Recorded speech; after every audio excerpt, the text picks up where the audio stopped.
Let us know. Yes, You heard that?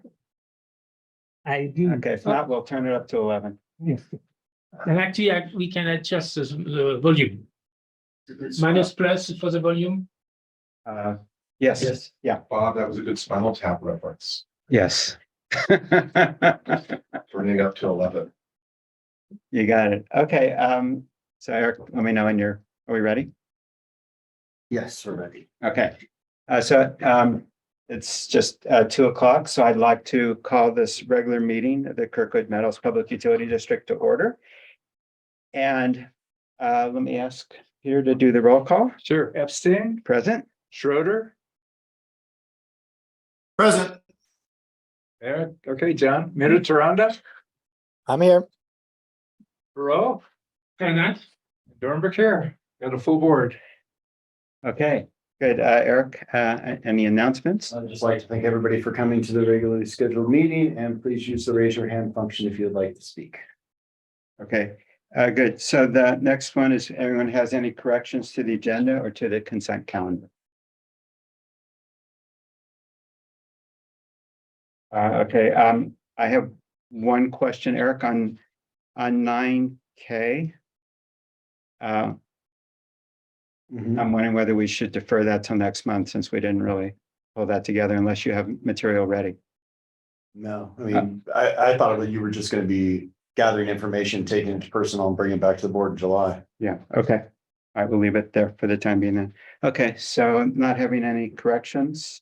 The next item is comments from the audience, an opportunity for members of the public to address the board on any items that are not in the agenda. We can't take any discussion or action. I'd like to say something. Okay,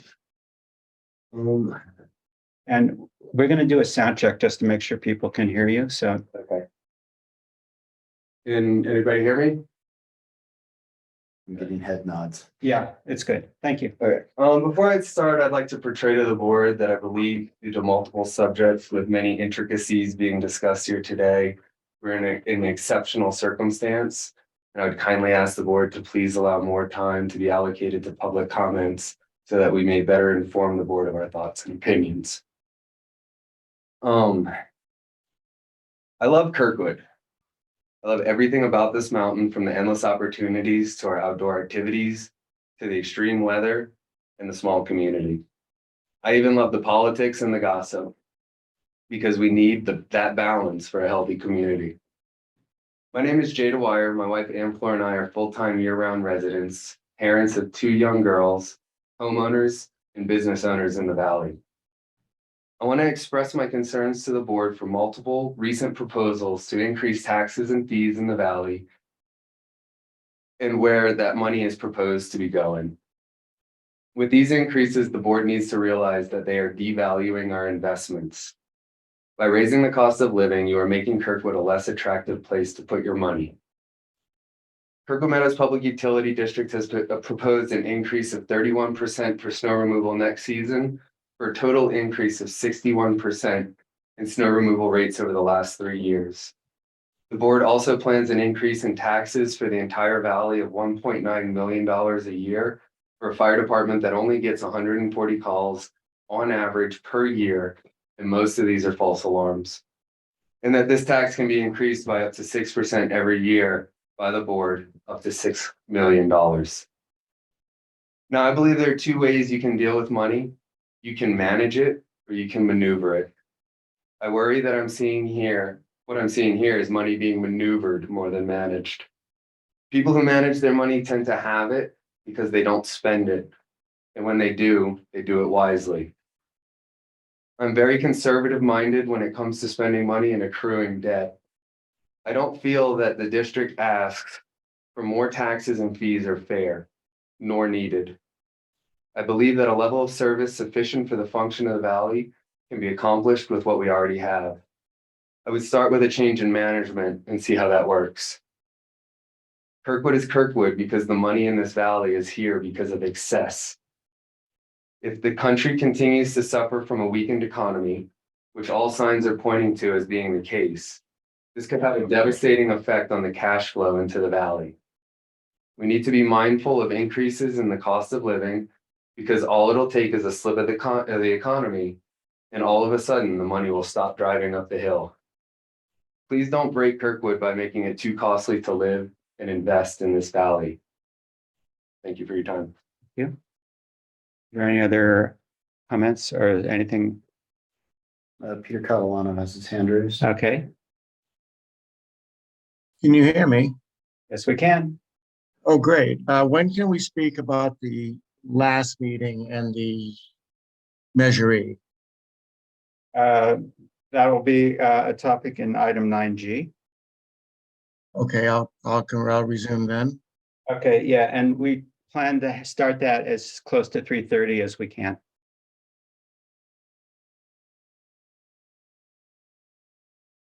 Are there any other audience comments?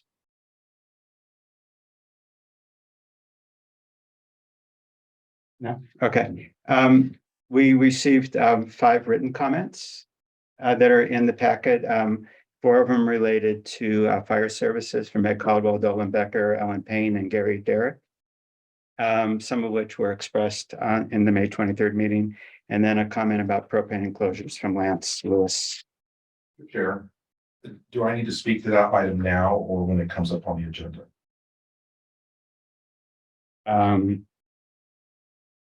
Well, we don't have a specific item on the agenda. Are you referring to the propane meter shed status? Yeah, I wasn't sure if that was the appropriate time to speak to It'd be now. the item, or would it be now? It would be now. Yeah, okay. If I might address the. Yeah. And again, thank you for your time. I know you have a full agenda. I submitted written comments in advance. My name is Lance Lewis. I'm a homeowner on Fremont Road. I purchased my home last year. And in the process of trying to do updates to my home to bring it, make sure that it can withstand the winter. As I noted in my comments I submitted in writing, I am in receipt of a notice from the district that my meter does not meet with district requirements with respect to snow safety. And I'm desirous of trying to rectify that situation. One of the things I'm challenged with is how to do that in the time that I've been given. The formal notice that I received is that my service will be disconnected on June 23rd. There's still 6 feet of snow around my meter at the moment. My son's at home trying to dig it out. But even with that, in terms of getting drawings and getting footings poured and getting it built, I don't see how I'm feasibly going to get that done in the next 14 days. I regret not having taken action sooner last year. I think as a new homeowner, I didn't realize the severity of that situation. I think I also did not fully understand at that time that the waiver notice that I had signed with the district had a 12-month expiration on it. That wasn't something that I think I fully appreciated. And so last summer sort of came and went. I didn't make the improvement as there were other things I was focused on. Now I'm up against a deadline to either make the improvement in the next 2 weeks or have my service turned off. What I'm really asking of this board, and I've been asking of staff for the last few weeks, is just some level of leniency or grace to allow me to build the enclosure in the next 90 days or so. Basically give me the summer to get it done. If I had been here longer, if I wasn't new in my capacity of home ownership, maybe I would have been able to rectify this to the district's liking last year. The fact is I didn't. I'm trying to deal with it now, but I don't see a feasible way to get this done in the next 2 weeks. And it'd be a significant inconvenience and hardship for my family to lose propane service at our cabin. And it doesn't really make any sense because the snow's melting. And I'd like to be up here the next few weeks as I'm able, building the enclosure and still be able to cook food and take a hot shower now and again. Larger on the issue, I would ask that the district think about the policy of the enclosures, think about the deadlines and the practical realities of what it's like to build in Kirkwood when there's not that many contractors available, and some homeowners don't necessarily have the tools or the implements or the ability to do this themselves, especially given the fact that the district itself has not arranged for this type of improvement for the homeowners or provided a pathway to address that. And so I think the larger issue should probably be revisited. But again, my ask respectfully of the staff and of the board is to give me the next few months to get it built And then if it's not done by this winter, by all means, turn it off and shut it down for safety reasons. Thank you for your time. Okay, thank you. So can I make a comment? Could we reserve that? Maybe we can talk at it either in the discussion, because supposedly the public comment are supposed to be one way, but we can discuss at the discussion time or during the meter status time. What do you think, Bob? We'll get an update on the meter status. Okay, And if there's questions about meter status at that time. You want to talk, that's at the end of the meeting? To the Yes. bottom of the agenda. I really think what he's asking for is very reasonable and, Right, but this isn't an agenda topic Oh. right at the moment. okay.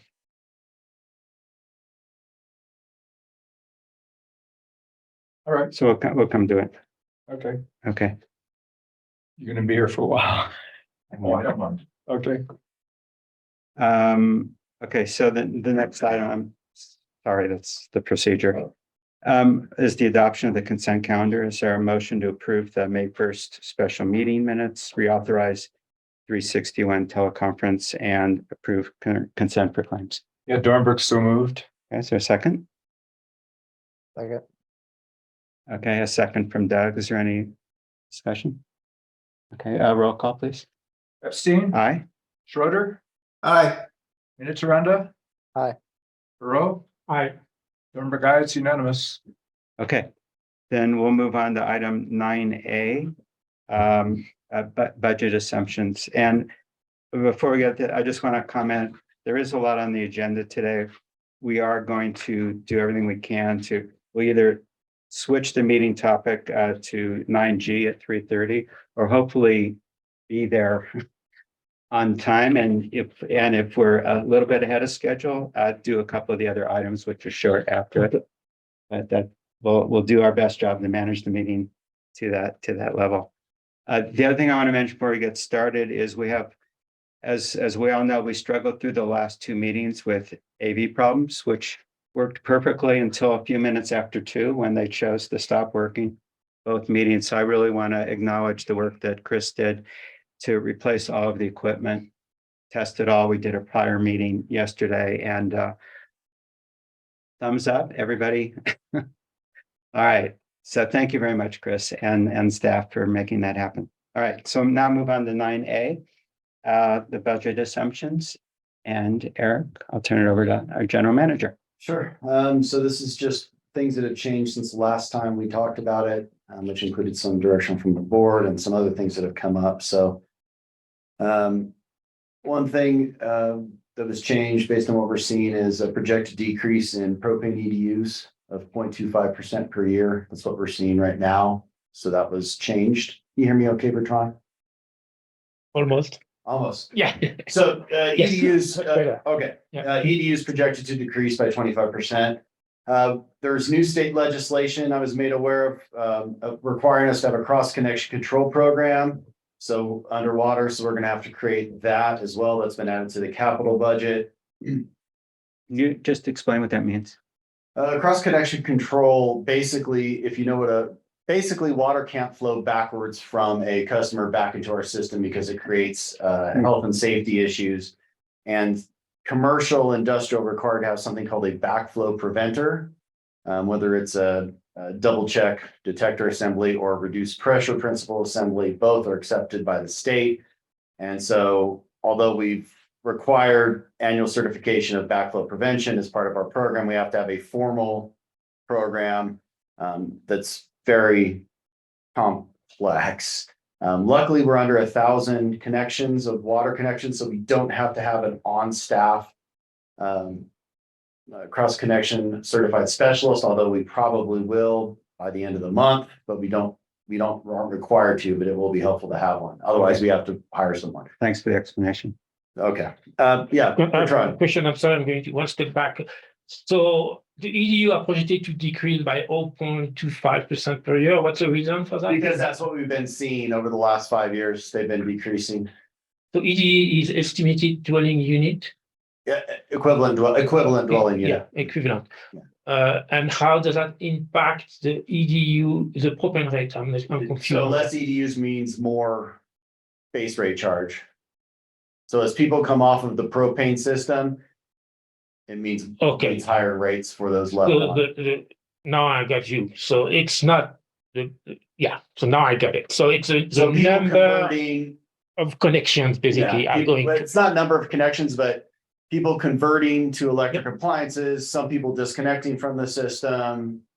2 houses blowing up because their propane lines Yeah. failed, those all lower Well, the I EDUs. hope you are too conservative on that, and we can do better than that. This is just reflects the last 5 years, and I anticipate it will go up. But we are planning to have some action there. So Yeah. yes, I don't have no problem for the budget assumptions, but I really hope we can do better than that. I think we'll update it every year, though. Yeah. To reflect where we're going. Yeah.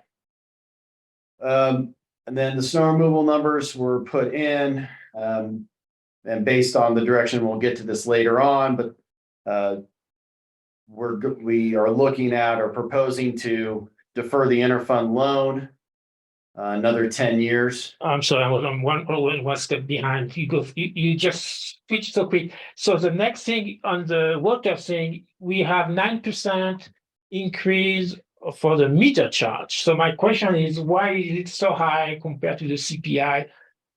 This hasn't changed for the last 5 months, Bertrand, and that's the adopted rate study. That's the rates in the rate study. Okay. Yeah, that's not, it's not like CPI, it's what the rate study said. Same with wastewater, you'll see the same. I remember now. Thank you. You're welcome. Yeah. And I'm just covering stuff that's changed since last Yeah. month, not everything. So the interfund loan. You meant last month. The assumptions have been on the, we've been talking about it since January. Yeah. So it's June. Yeah. Let's see. Eric, at the risk of asking you something that hasn't been redlined, but relevant to the conversation later. I was looking at as I was going through this again, the section on property taxes on section 6A. I'm just making sure I understand, because in the Measure E, in a later agenda item, it has $155,000 allocated there. Which of these items does that fall into in this order? 3. Thank you. Yep. And it only covers cash loss in certain departments that are allowed to use property tax, namely Yep. G&A, fire department. I know I'm missing one, Parks and Rec. I think it was the only 3 that can use, employee housing. Snow I removal think and solid waste cannot waste, use. yeah. Correct. Yep, you got it. Thank you. And that was all that changed in the budget assumptions. Okay. Are there any questions on the board and the budget assumptions? Are there any questions in the audience? Budget assumption? Okay. Let's move on then We should to, adopt these formally then. oh, okay. With a motion? Okay, so is there a motion to adopt the budget assumptions? So moved. Okay, moved by Doug, second, please. A second. Okay, seconded by Bertrand. Epstein, Aye. Schroeder, Aye. Taranda, Aye. Rowe, Hi. Nuremberg, aye. It's unanimous. Okay. Thank you for everyone's efficiency. Okay, I'll move on now to item 9B, the operations budget. Probably the best thing to do on this one is see if there's any questions.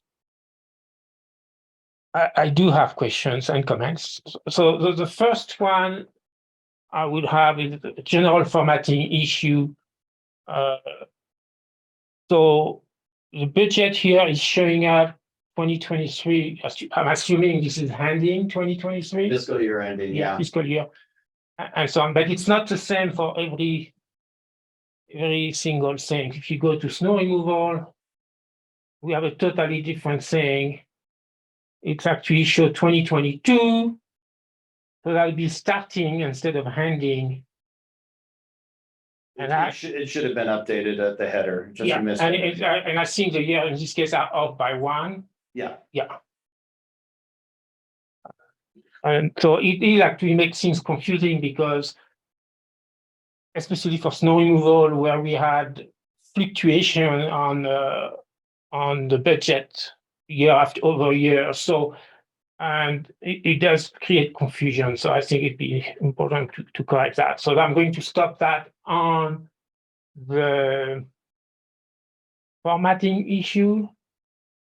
And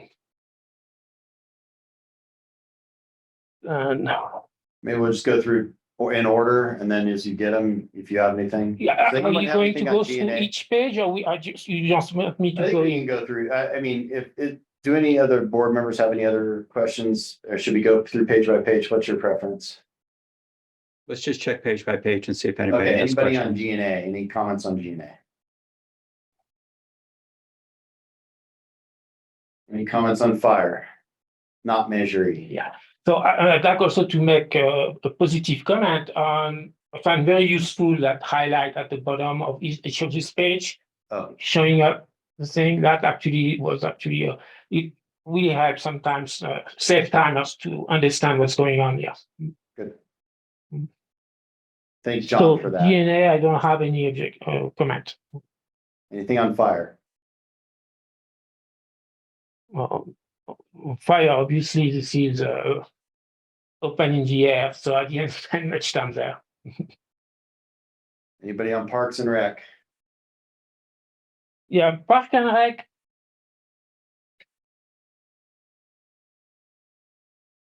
I'm still confused. I mean, on the, it showed net summary negative every year.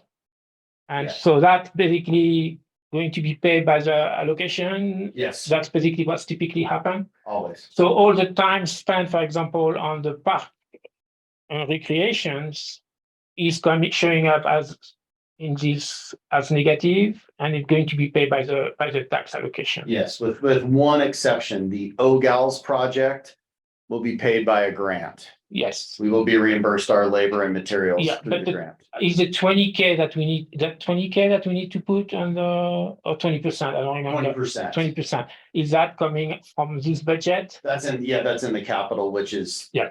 not on this. Okay. It's hidden. Yeah. So my question was, I don't know what the statute. Don't remember what the statute on the 501c3 that was created to do the fundraising for the playground. And I just wonder if there is any way that PUD could recoup some of the money or get a grant from that 501c3 to cover some of the expense specifically to the playground. The district could ask the 501c3 board to do that, but it's a different board. Yeah. So it's obviously you cannot put it in before we get an agreement. But what I want to express here, maybe since this playground had excess money, maybe the district should contact and consult with these people to see if they could actually cover some expenses related to the playground. That's basically my point, what I'm trying to make as a point here. Yes, that makes sense. You kind of lost me. I lost you. Can you, I mean, I wasn't around when all this happened. Can you give me just like how much money exists in the 501c3 and who is the board and who are the people that involved with that? I'm sorry to have to ask for background, but I want to be at least understand the conversation. It's short. The 501c3 is a separate corporation. There are 3 board members, myself, Eric Rickert, and Peter Dornbrook. We meet once a year, and we should hopefully be meeting in July, provided that agenda is not too full. So now confused me. I thought that was for the fire. That's a 501c3. It's the same. Okay, that's what you are asking about, Doug? Yeah. Okay. Assuming it's the same 501c3, then yes, I didn't know if there were 2 separate Yes. ones. It is. It's the There's same one. Okay. Yes. So it's the same one. So actually the excess money from the playground is in the 501c3 fire. Now I'm confused. Yes, there is money dedicated to playground in the 501c3 still. Yeah. But our labor has not been completed yet, and we have a project to do this summer that is part of that original project, which is a retaining wall and handrails. So back what I want to express now, since I understand better, thank you for the requested clarification, Doug. I didn't understood that the playground money was in the same 501c3 than the fire one.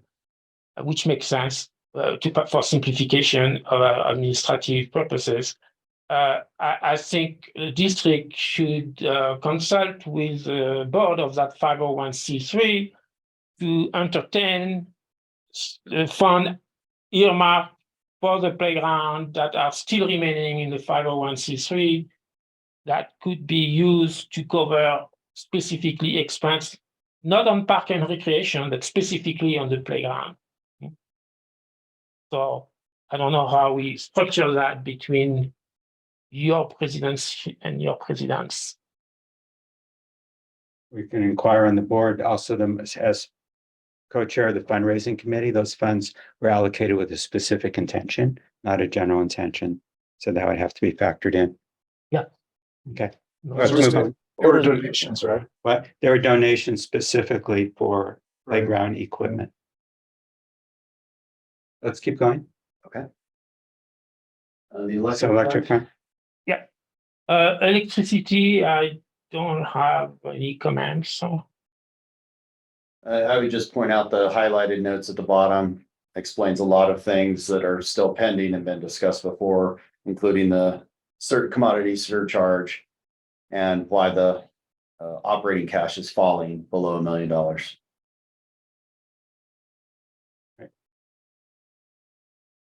Propane?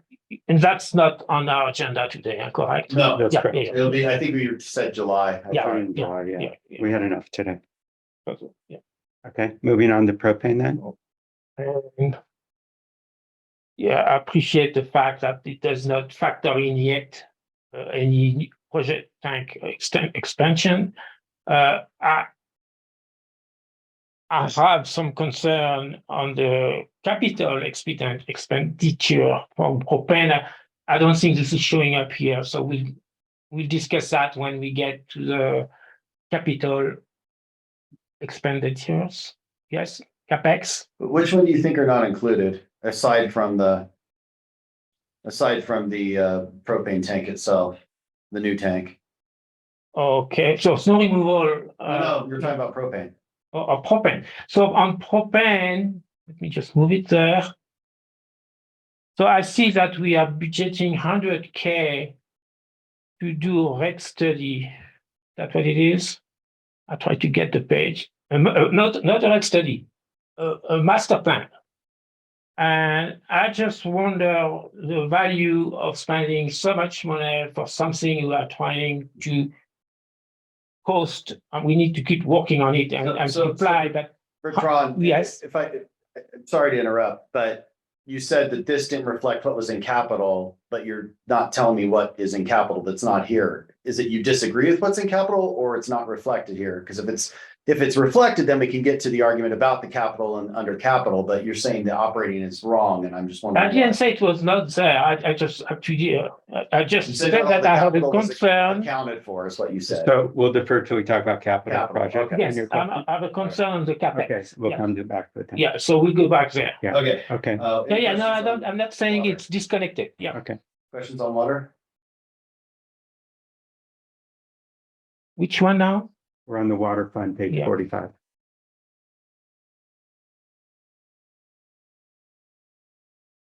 Okay, any Okay. questions on wastewater?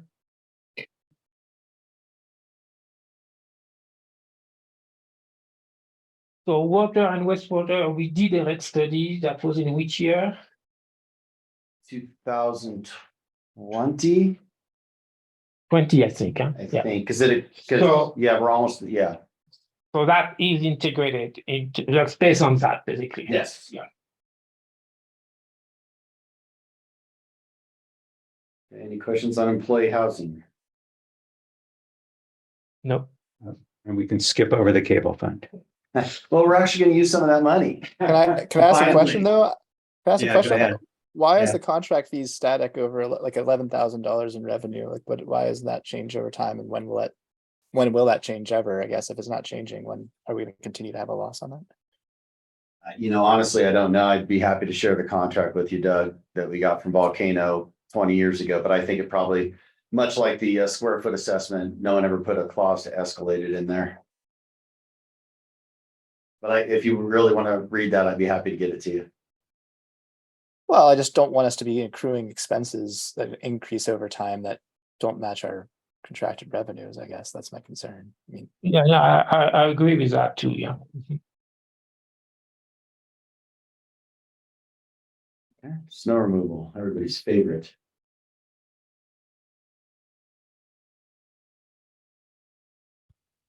Okay, so I have some concern on the CapEx, that I think We'll get to capital. there was later. still mistakes similar to what we discussed last time.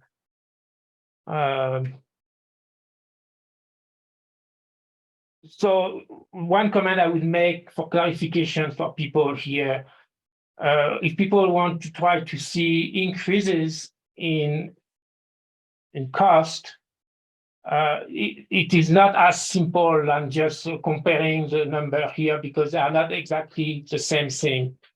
There are several things that happen. Compare, for example, the 655,900 was not including Lavarock. And now this year it is Lavarock is in actually I see it. No, I'm confused.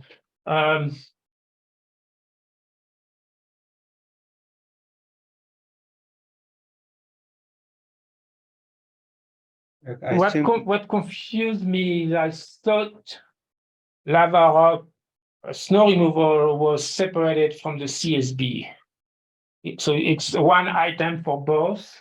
Yes, because we share the same parking lot. So here it shows 19,000 for next year, just to pick one year. But actually, if you go, when we go to the HOA allocation, the way we do that, we actually fix to 3%. Yes, And 19,000 is not 3% of. it's 19,000 plus the 950. It's the 9,500. If you add those two lines, those are both KMPUD. So it's 24.5, which is 3%. Yeah. I don't think so. Then the next things that I have concern is,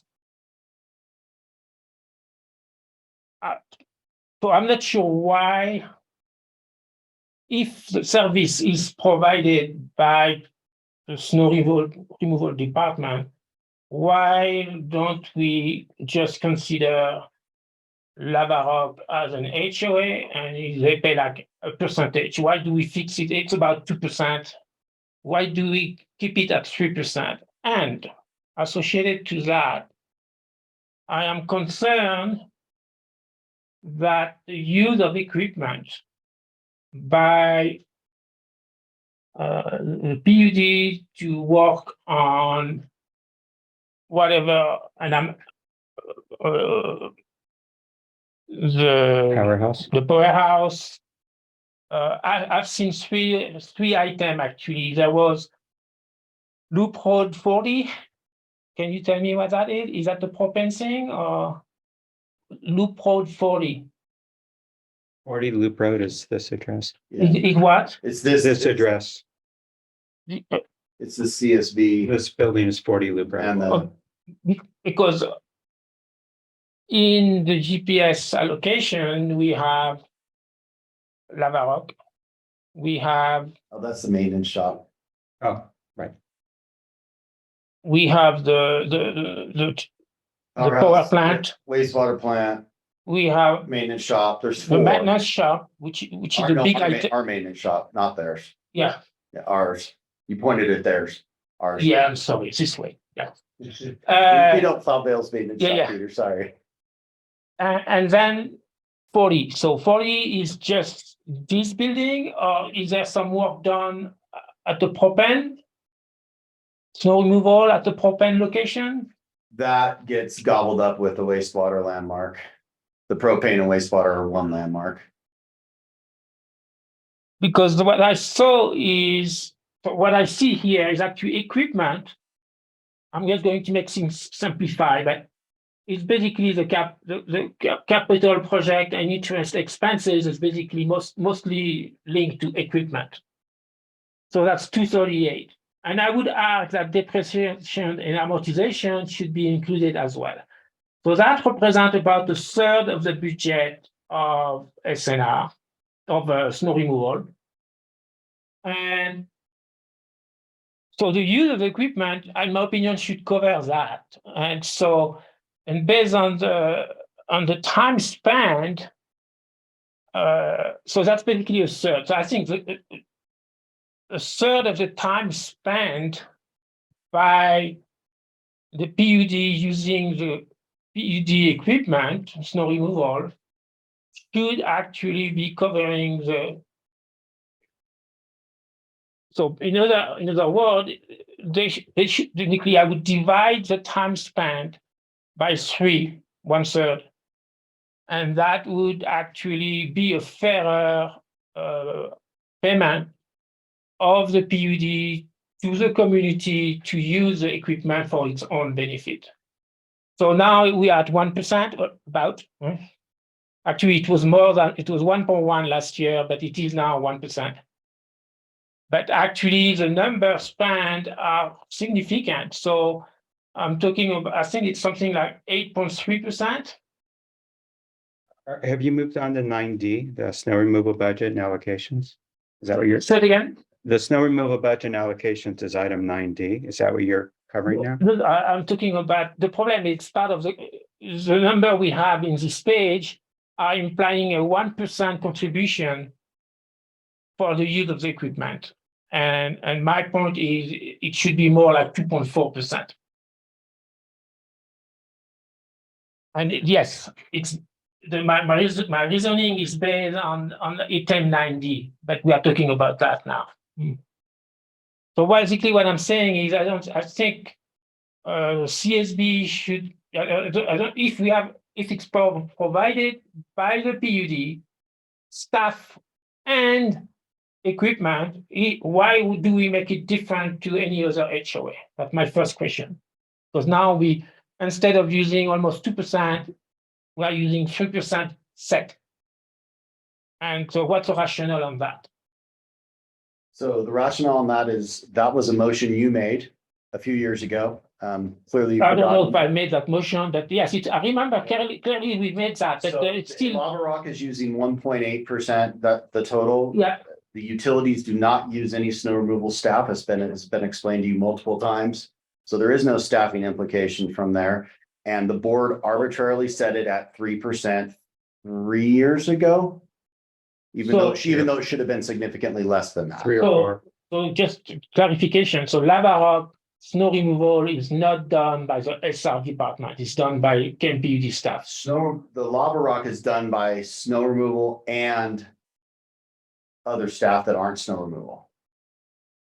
It's done by, like, if it's the big loader, it's done by the snow removal. If it's the trackless, it's done by the others. The wastewater plant is done by wastewater operators. Powerhouse is done by powerhouse operators.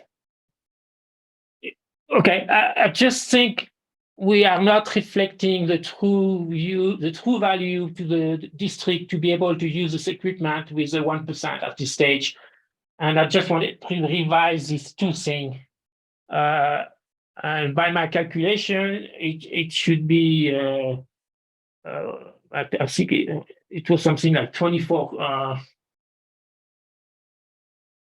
I think I may have it here. And while he's looking for that, Eric, the idea that the wastewater folks that are working there would be there, that's in their budgets for time and spent for, like, that's where that would show up if that was considered. So I would like to suggest we finish the operating budget and then discussing allocations of snow removal is its own topic. I'm fine with that, actually. Okay. I just wanted to mention, I'd like All to right. discuss that, yes. Okay. Yeah. So let's continue with the operations budget. Then the next one is solid waste. So I'm sorry, I still wanted to make that comment that many people, and me including at one time, thought that we had a 43% increase originally. But the fact it's not that much because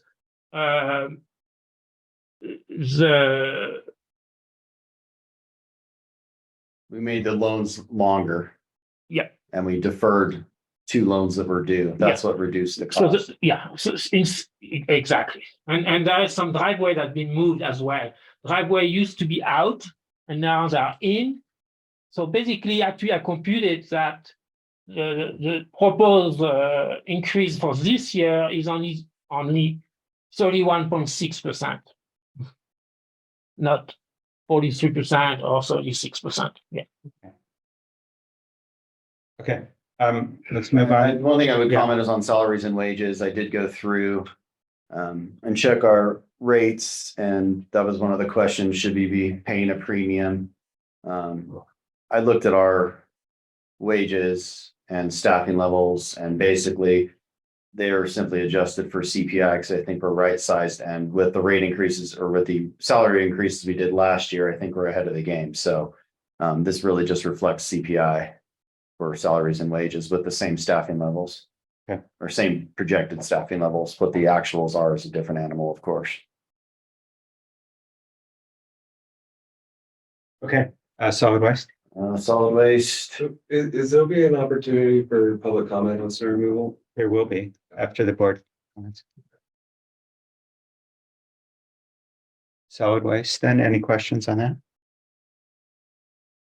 Okay, then I believe we're ready to, if there's any questions from the audience on the operations budget.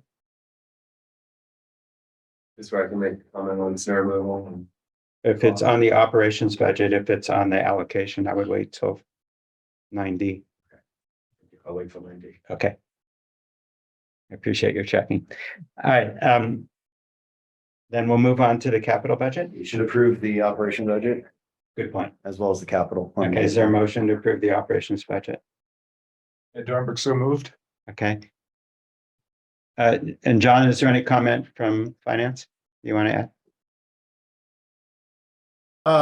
Nothing to add, no, we spent a lot of time on this. I'll second the motion. Okay, thank you. Epstein, Aye. Schroeder, Aye. Nitaranda, Aye. Perot, Aye. Dornberg, aye.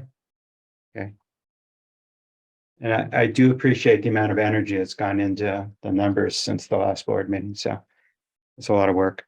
All right, capital budget. So we'll start with water. Any questions on the water capital budget? I would note that, as I mentioned before, the cross connection control program, to have a consultant create that, is now included in the budget, which was not previously. We can depreciate that. As a Yes, capital? because it will result in improvements. So anything that results in physical improvements, you can depreciate. So studies, engineering, design, blah, blah, blah. Thanks. So the backflow prevention is just on commercial units, or is It's it? any backflow prevention wherever it's required. So it could be residential, it could be commercial. Irrigation should have them, those sorts of things. So going forward, everything's got to have backflow? Not everything, no. But there's a lot of things that are going to be required to have That we backflow haven't prevention in that the currently past. don't. Correct. Okay, That's not a choice, unfortunately. That is a mandate from the state. Another unfunded mandate, I might add.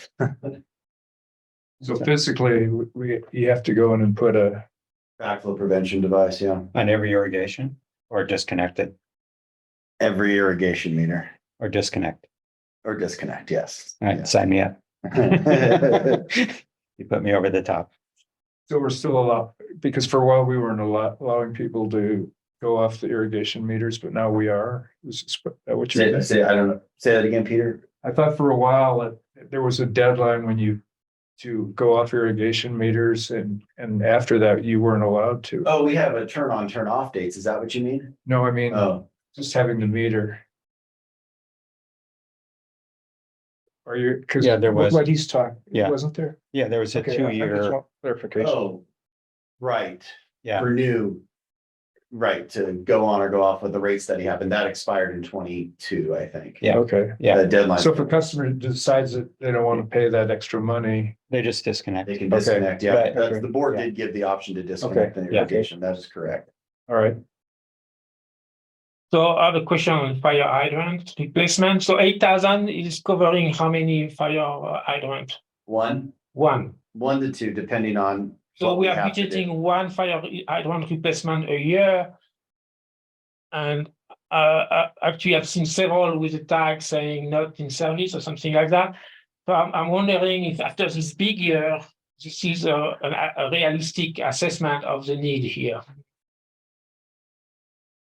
We'd love to do more. We just only have so much money. No, I understand that we need the fire hydrant to be working. So, and I think I heard there was significant damage during this winter on the. I don't know that as much to the hydrants as much as it was to the frames that are around them and the T handles. We're gonna be removing all of the frames and all the T handles. That's one of our projects. So I if you think, remove I think we need to discuss that before we do it. Or, This is not what the- today, but Yeah, before we make that final decision, because significant monies were spent to put those up over the years. We based it on a design that Bear Valley used. And I think it could affect our insurance rating, our ISO rating. I know when we originally started extending our ISO, that helped our ISO rating. So I would like the board to be able to. sure, we can bring that back at a Yeah, different time, okay. for sure. Okay. And I've got plenty of data I can give you on in terms of how much money was I'll have Rick spent. check with the ISO things and, yeah. Yeah. Because I don't Yeah, know, we'll there bring it back, are Peter. pros and cons Yep. to it. Absolutely. So do you confirm actually there is actually significant work this year to be done on the fire hydrant, or it's not something that you are? I don't know how many are currently tagged right now or bagged. I've seen at least 3 That that sounds- are out of That service. sounds plausible. And And also, some of them have been hit by other entities and they'll have to replace those. and So that's some not of on them our were hit dime. this year by our own staff trying to dig them out with backhoe. I mean, this was an unusual year. Mhm. But the other thing with replacing the hydrants, the original hydrants that were put in by EID and the KMA were already out of date when they bought them. The barrels had Occam and rope Hmm. instead of having threads. So they were susceptible to being pulled over by the weight of the snow. Mhm. And that's why they were out of date 40 years ago when EID put them in. Gotcha. Whereas the hydrants on the east side are a lot better quality. But we can talk about this later.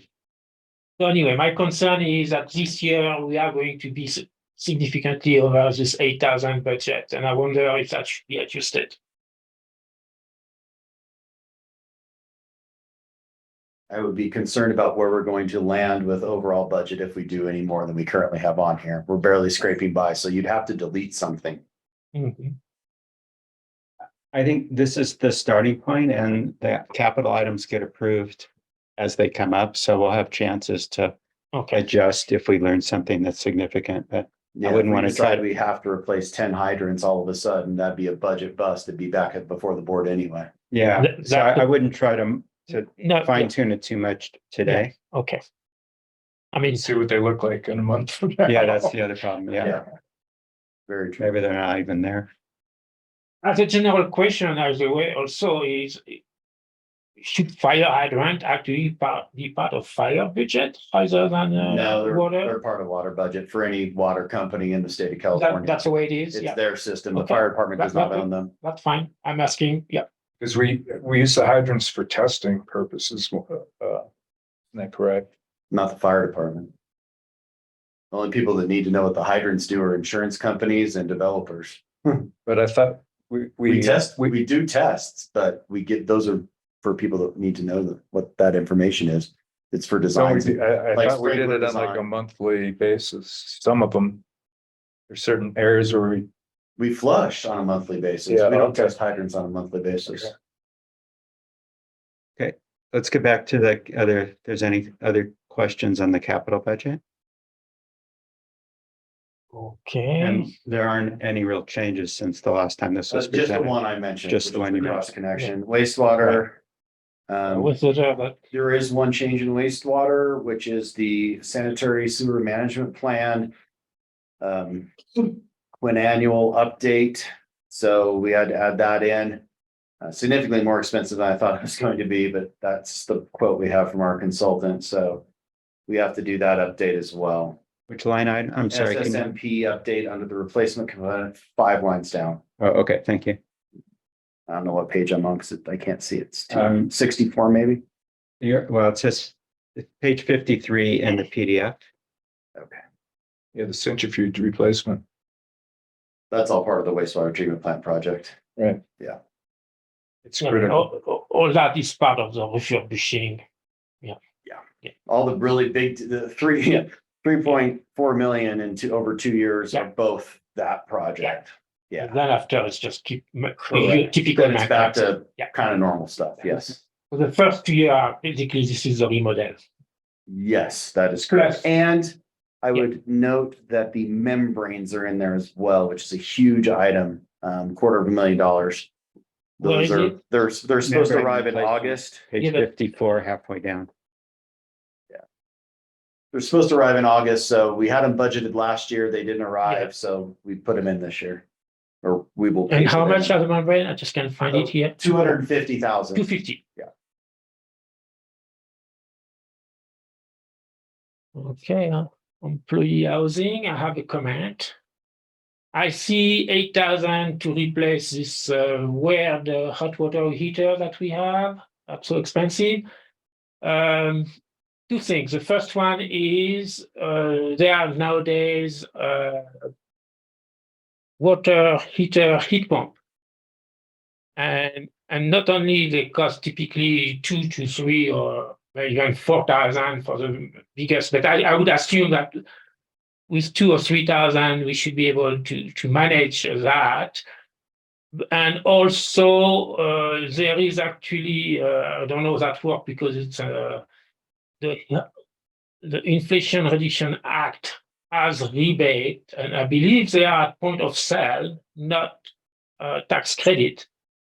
That's going to start to be available, and I think for a hot water heat pump, it's $1,400.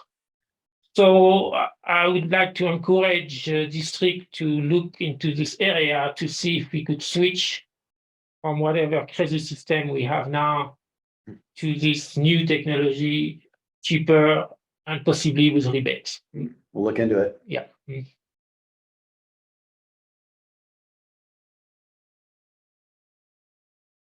Fire? Just going back to the employee housing stuff, do we have guidelines or standards that we've set for like Energy Star appliances or things like that in terms of the just in terms of the sustainability and environmental perspective of what we purchase for these things like dishwashers and refrigerators and I mean, everything is Energy Star at this point, and you can buy commercially. So yes, all of our stuff is Energy Star. I mean, yeah, okay. I mean, we don't have any other standards or anything like that around energy efficiency. Right? No. It just all kind of fits it because that's what's in the market these days.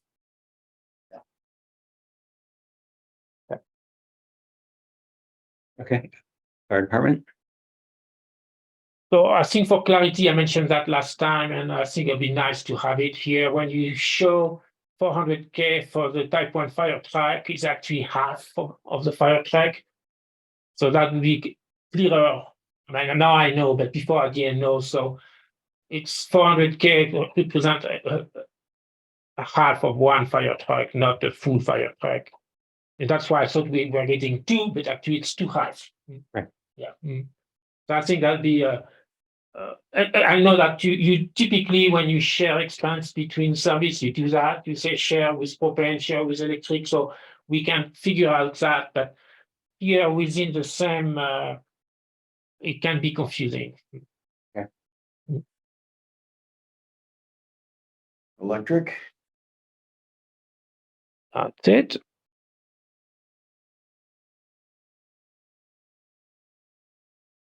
Propane? Electric.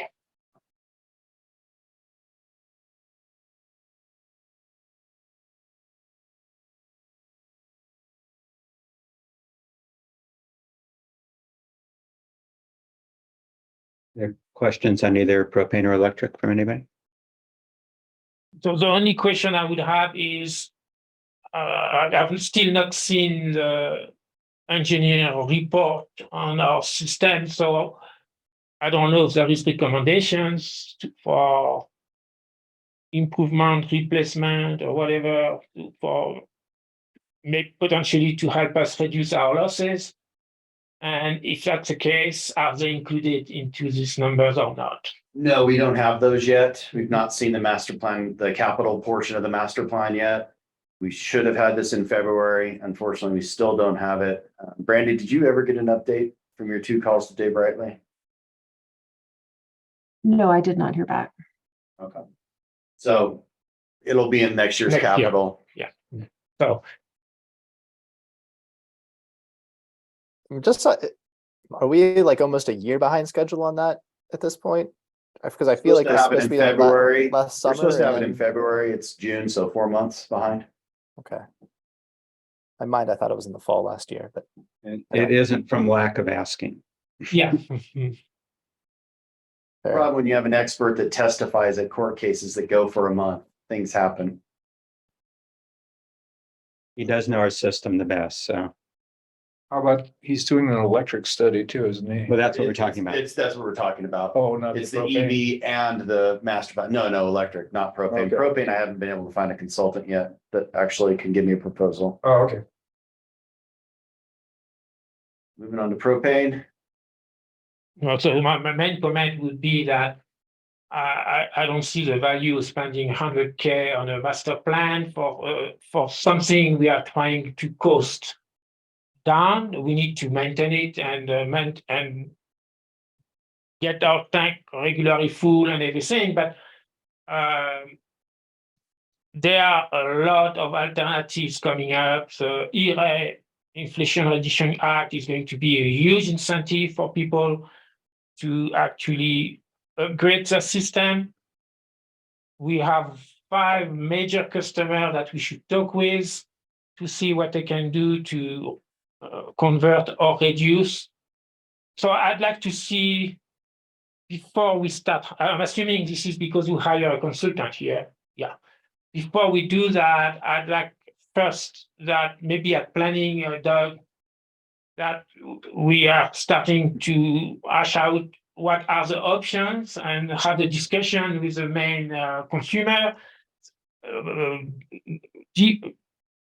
broadcast in the valley all the opportunities that the Inflation Reduction Act has on this purpose. So it looks to me that we are going to spend money on something, maybe defer by 1 year at least, so we have a time to do something. What do you think, Doug?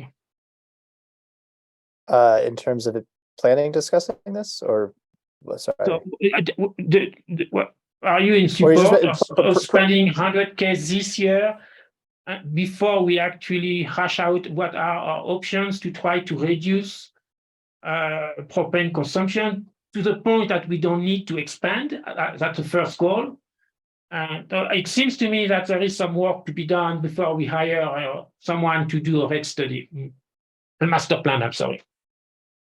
So Just to be clear, let me- this was the board's direction to Yeah, I was just doing accelerate as a this board, up. accelerate this up. Yes, this is board direction to accelerate. This is not staff's recommendation.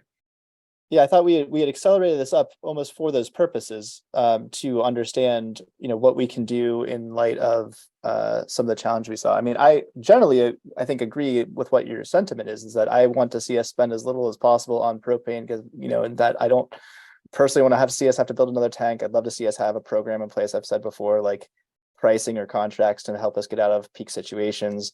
Those are all things I think I fully support. I think my recollection was that the part that we moved this up as a board in order to better understand the system, where it is and what we need to do to maintain it and hopefully reduce it over time. But if I'm misremembering, please let me know. Eric, is that accurate of where we were? on this?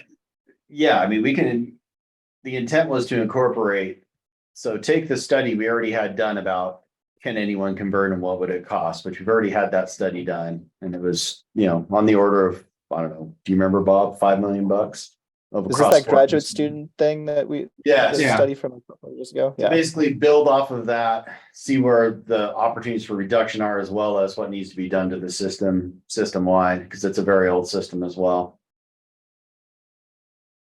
So yeah, I think it could incorporate those things. I think it'd be The intent good to was have to a incorporate. separate discussion of what our intent is, what we want to try to accomplish, because we have the safety issues with the missing propane stops.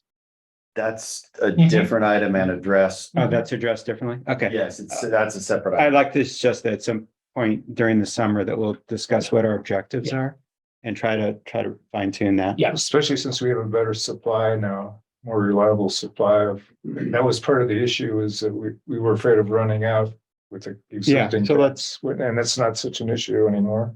Well, Well, we're gonna be we're fine. fine all summer. That's all I can say. Beyond that, I'm not willing to make I'd any say, Peter, statements. your optimism is very good for the summer. I mean, but yeah. Thank you. Yeah, okay. Well, I mean, the danger was that we would run out during the storm. Yeah, it was a very uncomfortable December and January. But now that we have a new supplier, I think that I don't feel quite as threatened as I did with just relying on Kiva. Okay. This is my opinion. Yeah. So maybe postponing a master plan for another year would be advisable, All right, we'll bring this up you know, Yes. at a later because it date. is, Okay, it's a Yeah, lot I of think it'd money. be a good topic to agendize. One, I'm having a heck of a time identifying a consultant that can even do this. They're all natural gas consultants, not propane consultants. I'm glad to hear that. so, all right, so So, but yeah, we can agendize it for a later Yeah. date for we'll sure. look at it at the August Yes, meeting yeah, let's. probably. And won't spend money before then. Exactly, Okay. yeah. Okay, Okay. all right, we'll put it in August. Yeah. Okay, And I note that the engineering and the construction or the propane tank and roof enclosures was not included in the over operational budget analysis pending the pre-design study. So, and we should be getting that this summer. Okay. And then to answer your question, Bob, the very next item down is the service line replacement. So we'll have the engineering done this year and then scheduled for the replacement and the installation of curb stops over the following 2 years. thanks. Waste and removal capital budget? So snow removal, I think that table is compromised. For example, if you look at trackless replacement, the line, it's a 450 and it actually should be 700. It should be. You are correct. And so basically the whole new line is actually, oh shit. The new line is actually not computed. So it looks it's maybe if it's still a formula, the formula is compromised. It's only in that one because snow removal was done separate from the rest of the capital budget because it's so special. Oh.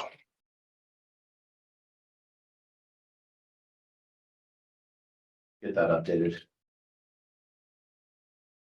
That's weird because it grabs it. Hold on. It grabs it in one line, but it doesn't grab it in just that one line. It doesn't grab it for some reason. Every other one it grabs it fine. But the total's reflected in the operational budget. I'll update it.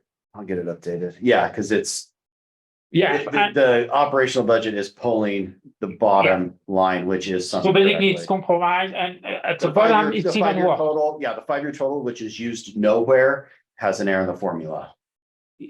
Yeah, no, it's just the formulas, and not, you have two different problems. The formula for the bottom one is having even a different problem with you, because the first one is just look at the first column, the first 4 year I meant, but the last one is even that is wrong. Even with 4, it's still wrong. So there is at least two issues. Yeah.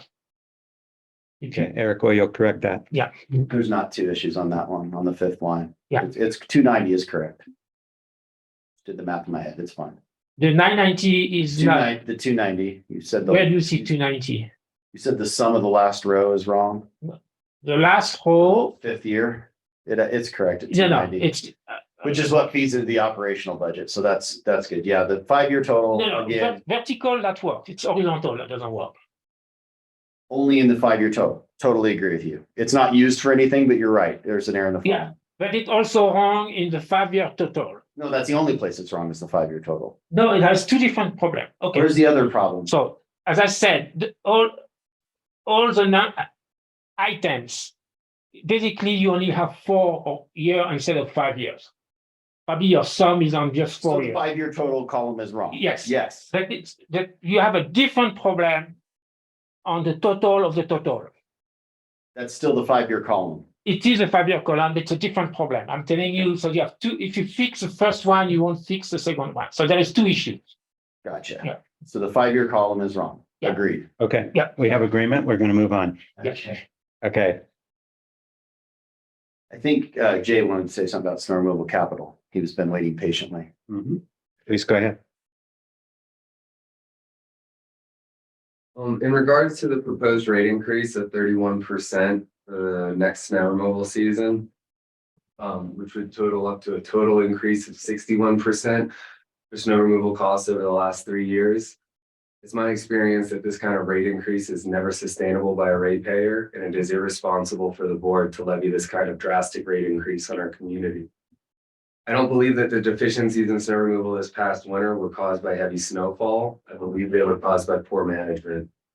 In times of adversity, hard work and training and leadership stand out. I ask myself, did I see any of these traits truly stand out this winter?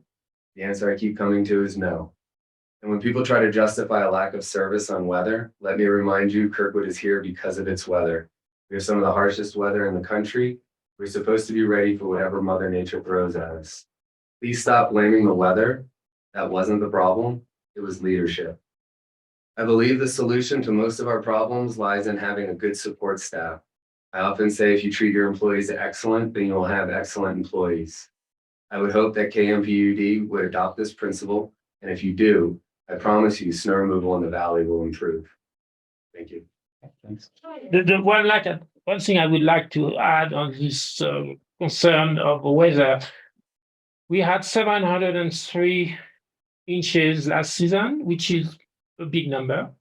But in 2016-17, I believe, yeah, we had 653 or something like that. So it's a little more, but this year we really had catastrophic failure after catastrophic failure. So I think clearly the weather didn't help, but there was some other issues and the problem than the weather. Cassie Campbell has her hand up. Okay. Go ahead.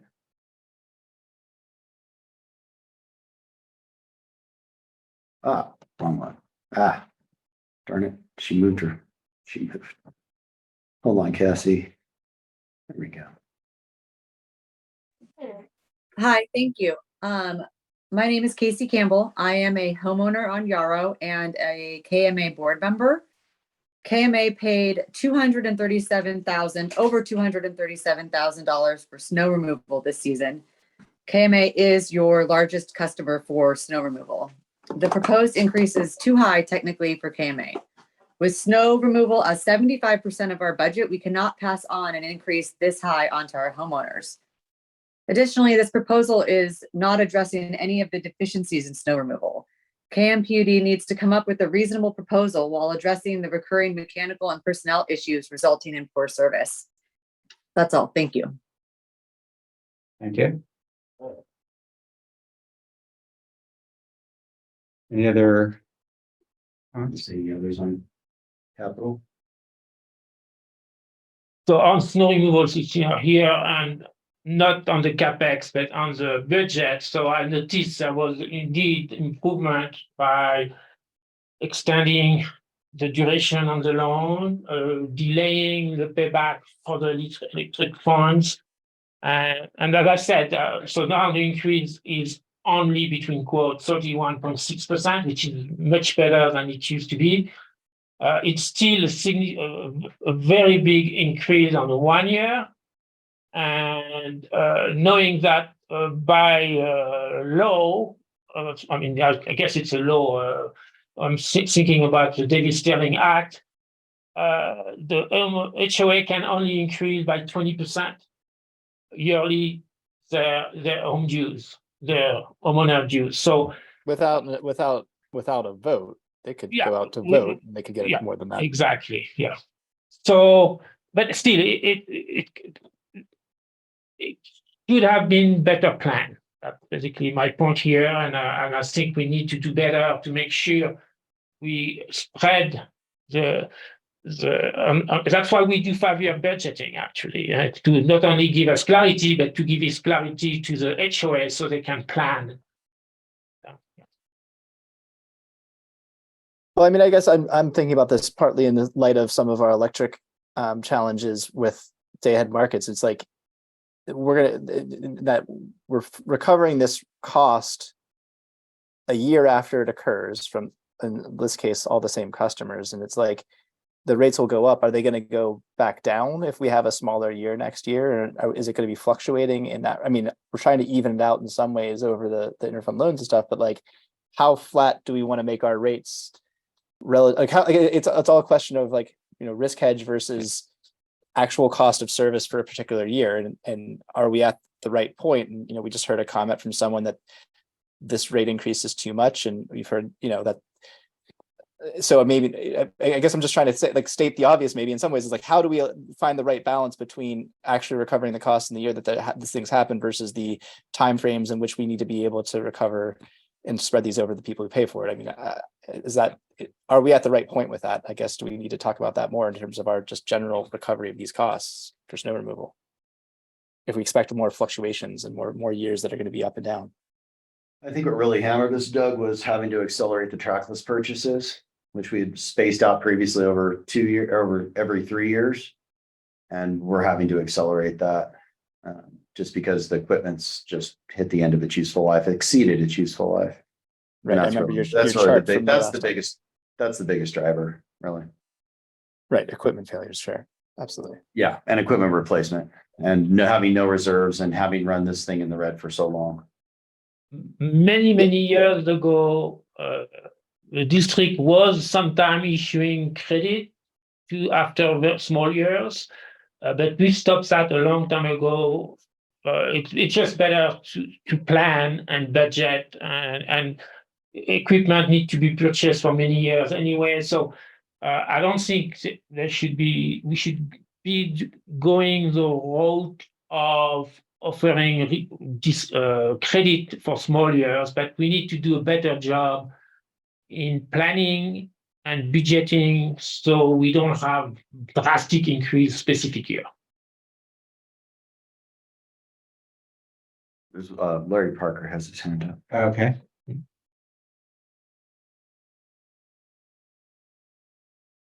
Yeah, I'd like to pile on some of the comments about our hands are pretty much tied on trying to get more than a 20% rate increase on our dues. By the way, I'm vice president of KMA, and I'd like to hear board members respond to that challenge. How do they expect us to deal with this? Because we could put it for a vote, but I am very confident that it would not pass. And we don't really have time for that. We've already approved our budget, and we maxed our estimate as much as we could legally.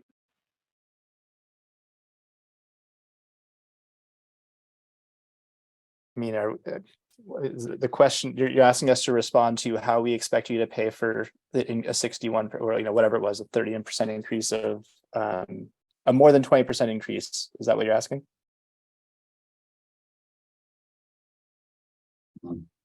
Well, that's what I understood. Yeah.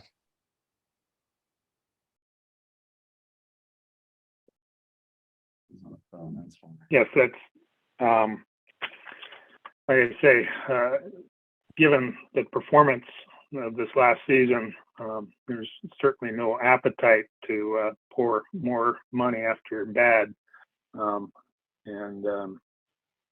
It's insulting to have this kind of an increase after such a poor performance, where when the going got tough, PUD stopped showing up at all, and for weeks at a time. So why would we spend more money for more service where we have no recourse when PUD decides that they can't deliver?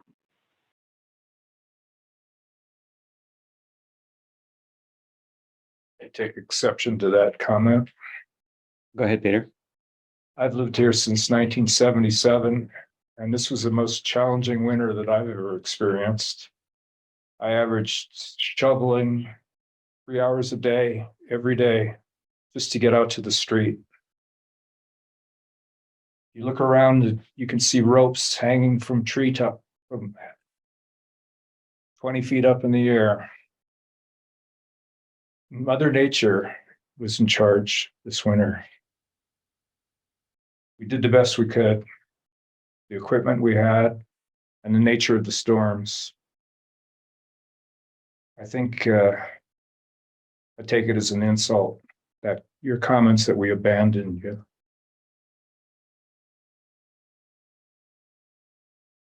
Lance, you have a comment? Well, I was just wondering if there's a pathway forward that's workable for everybody.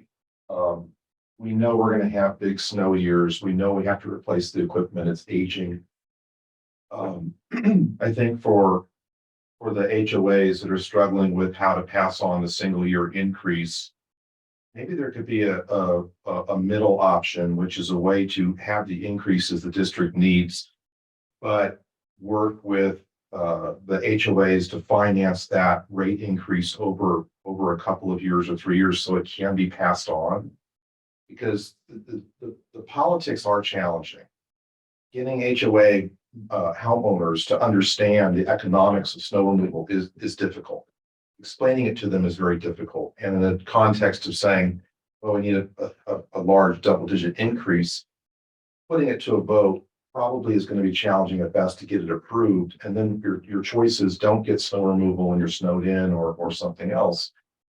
But if the district was able to in some way moderate the increase over a couple of years and get it up to a level that's sustainable for the district's economics, and that would allow the HOAs a year or two to then phase in increases and get caught up on that, and then maybe work out how that financing works on the back end. So in other words, raise the rates, but the HOAs have to understand that at some point there needs to be some cost recovery for the district. Think of it as a financing option, or maybe even it's a short-term type of loan situation. I'm trying to find a way to solve the problems in the community without the immediate challenge of the 31% increase and the very real challenge that is, at least for a couple of your largest customers.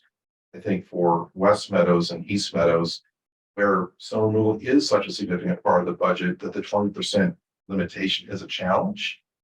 But I don't think people don't want to get snow removal. I think it's a question of how do we absorb those costs over a year or two of time and just phase it in. And so some level of creativity around that would definitely be welcome. And I think folks in my association would love to have that dialogue with management, with the board, if there was that opportunity.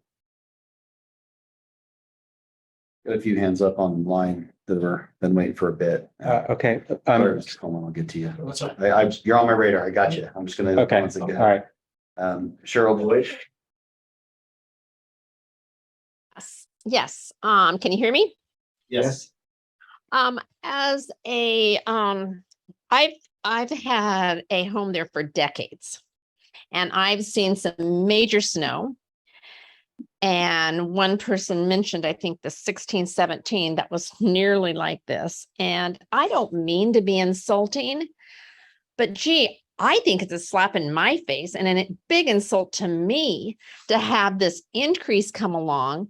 And I've had such poor service, not only this year, but actually the service was pretty bad the year before too.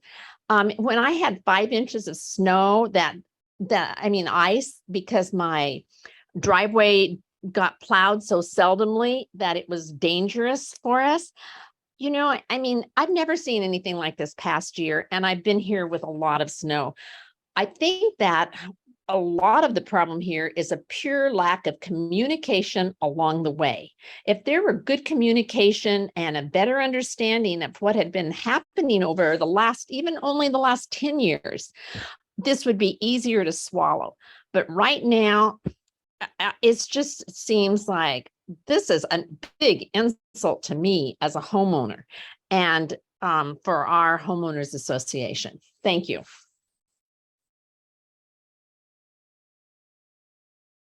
And Fleur. This is Sam Floor. I am a full-time resident and homeowner in West Meadows, for those who don't know me. And I want to echo some of these other comments. I think first, to start out in response to kind of Doug's comment, it's my understanding that these budgets are not set to fluctuate every year, that they're supposed to be set over multiple years with some flexibility to cover the variation in snow removal services and needs in the valley intentionally, so that these costs don't fluctuate drastically from one year to the next. And so I think that it's really short-sighted to come back and after a year where we got more snow than we typically get, one of the largest years on record, but not crazy in excess from any of the other years we've ever gotten, to say, oh, well, we need more money because we had a lot of snow. That's supposed to be part of the management's job in creating these budgets, is to make sure that that is accounted for in the long-term planning of this budget. I haven't gone back to many years back in the budget, but I would be surprised if there has ever been an increase of this magnitude proposed in the snow removal budget. And I have to agree that the service 10, 15 years ago was significantly better, and we have only seen it decrease over the last 5 to 10 years. And it's really disappointing to see the level of service in snow removal that we get now compared to what was used to be provided for a much smaller cost by the PUD. Thank you. And just to clarify, Eric, I think I've heard this in the past. I've heard other people say it's been lower cost in the historic, but I feel like I've heard this from that comment that just was made. But I've heard from others, maybe from you or other people, that the snow removal has not been self-sufficient over the time. So when the costs that have been passed on in the past would not be commensurate with the actual cost of service in the past. And is that a change that's happening more recently that's associated with some of these changes? I just want to make sure I'm understanding that, because I think I've heard that in different ways, and I want to make sure I understand the facts on that. Yeah, you're correct. Snow removal was consistently running at a negative, as witnessed by the old interfund loans. And there was no reserves being built to purchase new equipment, which is why all of our stuff is failing now. We were trying to do it more slowly. We were having to ramp that up. So reserves were never built, equipment was never replaced. And as John likes my favorite phrase, the can was kicked down the road multiple years. Playing with the volume. Adjusting. It adjusts everything. Okay, 2 All more. right, Mr. Coleman. Yes, thank you. Yeah. I appreciate everything you've done. And I'm a East Meadow homeowner and also on the East Meadows board. One comment that I hear everybody say, well, we have bad service. If you want better service, you have to pay more. I don't understand how we expect to get more for less. So I understand where the board is coming from and one of the reasons why we need the increase. I would, though, like to echo Lance's suggestion of trying to smooth this out over a 3-year period would be a lot more palatable and easy for us as a homeowner association to pass that on. So if there's a way that it can be financed through you versus through us over the period, would certainly be something that makes it easier for us to do without going to a shareholder vote. Thank you. Eric, can you talk towards that? Because I feel like that is what we're doing already. Is that not the case? There's a lot of nuances to this. Legal nuances of a public entity. So I'll address a few. Yes, we had two interfund. We had about $100,000 in interfund loan that was supposed to be repaid this coming year and the following year. It's before the board now to extend that repayment period 10 more years. We're also going to have to take out estimated, of course, we'll know when we reconcile June, estimated a new interfund loan of $150,000. So we're already financing that. That's the one aspect. We're also financing our equipment purchases as long as commercial financing, as longer term as commercial financing will give. which is about 6 years from all the ones I called. Some are 3 for heavy equipment. I found a few shady ones that might be 6. So we'll go with the shady ones. At least that's in the budget. The second thing is the only sources of funding for snow removal is an interfund loan or rates. It cannot use property taxes or anything else. It's an optional service the district provides. So at any time, East Meadows, KMA has an RFP out for snow removal services. They want to get rid of the district.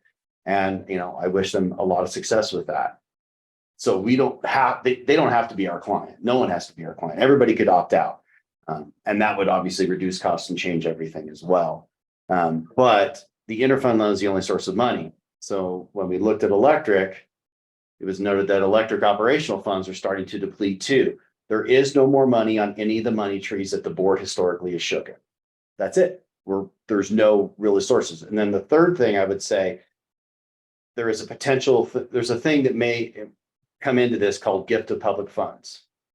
So using public funds to benefit an HOA might not be allowed under state law. So that would have to be looked at by council. So there's a lot of moving parts there, but the bottom line is we pushed out as much as we could, I think, with the interfund loans, with the financing. The only real options is to just, well, there are a couple options. One, don't replace equipment. Those tracklesses are expensive, period. The end. They cost right now, the one we have coming in is going to be 203, I think. And about $250,000 after that, we're estimating. One option that does exist, HOAs could eliminate driveway plowing and just have residents do their own driveways. That would lower costs substantively. There is that option as well. So there's a lot of things out there that are available. Well, I mean, that's a good point there in the last part. I mean, we could offer contracts, I guess, to the question of how the rate, I mean, could we offer contracts that are with or without for a different price structure or something like that? So then, 31% isn't the increase, it's something less than that. Well, we do that already. Okay. Yeah. So I live in a condo HOA, so I don't get to see the details of how that's all done. So So the only other item is to not replace a trackless and they have less equipment, which means lower service on heavy snow days. Well, what I don't understand myself is before the big year, we had 2 small years. If we are losing money on small years, then good planning should have to be to increase the cost earlier, so we could actually, we did lose money in the past 2 small years. Because half the percentage. We didn't have interfund loans the last 2 years. I understand, but still, which means it paid for itself. Last year was a 3.5 increase, the year before 9.7% increase. I think that's what budgets are for, is to plan so we can smooth out things. And certainly if we are marginal after a tiny year like the year before, not the past season, I think that should have raised bell to raise rates so we could face a big year and that would have spread the increase. So I just don't understand why we got caught flat-footed like that. Because staff's recommendation to do exactly what you said was rejected by the board. Period. The end. Okay, I'm going to send you a link to the video from last year. I actually recommended that we increase last year. The year before, yeah. Peter Catalano has his hand up and we're almost to 3:30. Yes, I understand. But we should at least finish this out and then come back to that. Okay.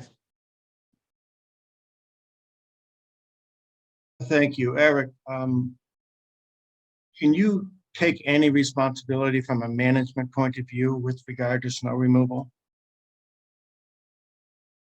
I don't know what you mean.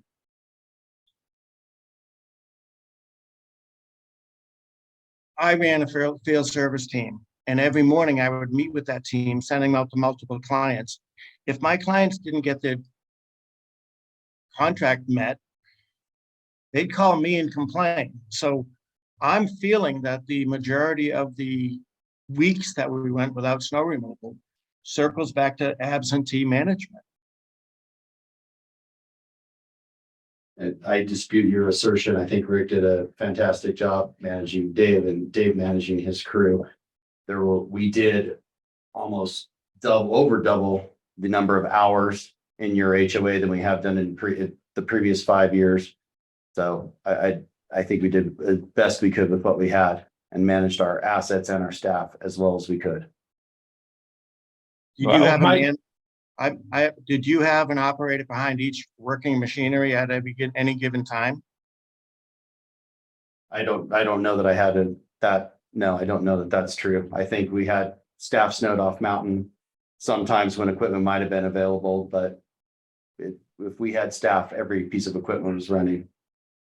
Okay, one last item with regard to, we went weeks without some of the uphill roads, Dangberg and Glove Rock, without even a plow visit. Isn't this the responsibility of the fire department to make sure we can get emergency equipment to those end of those roads? Rick, do you want to speak to that? Actually, it's the responsibility of the HOA to provide the fire department access. John Ryder? And I'll get back to you, Mr. Coleman. Yeah, I'll try to be brief. I appreciate listening to this whole conversation, but honestly, I think leaders in this community from KMPUD and Kirkwood Mountain Resort and the HOAs and perhaps us, Kirkwood Property Services or the master developer, we need to start thinking bigger. We're all in silos right now, arguing with each other. And, I'm not saying the arguments aren't valid on both sides, but snow removal is but one component of challenge facing this valley right now. And I'm afraid we're at a tipping point. Snow removal is one issue. Insurance is a big issue. Utilities are an issue. Workforce housing is an issue. Maintaining Kirkwood Meadows Drive, which I don't know how I'm going to do this year, is a big issue.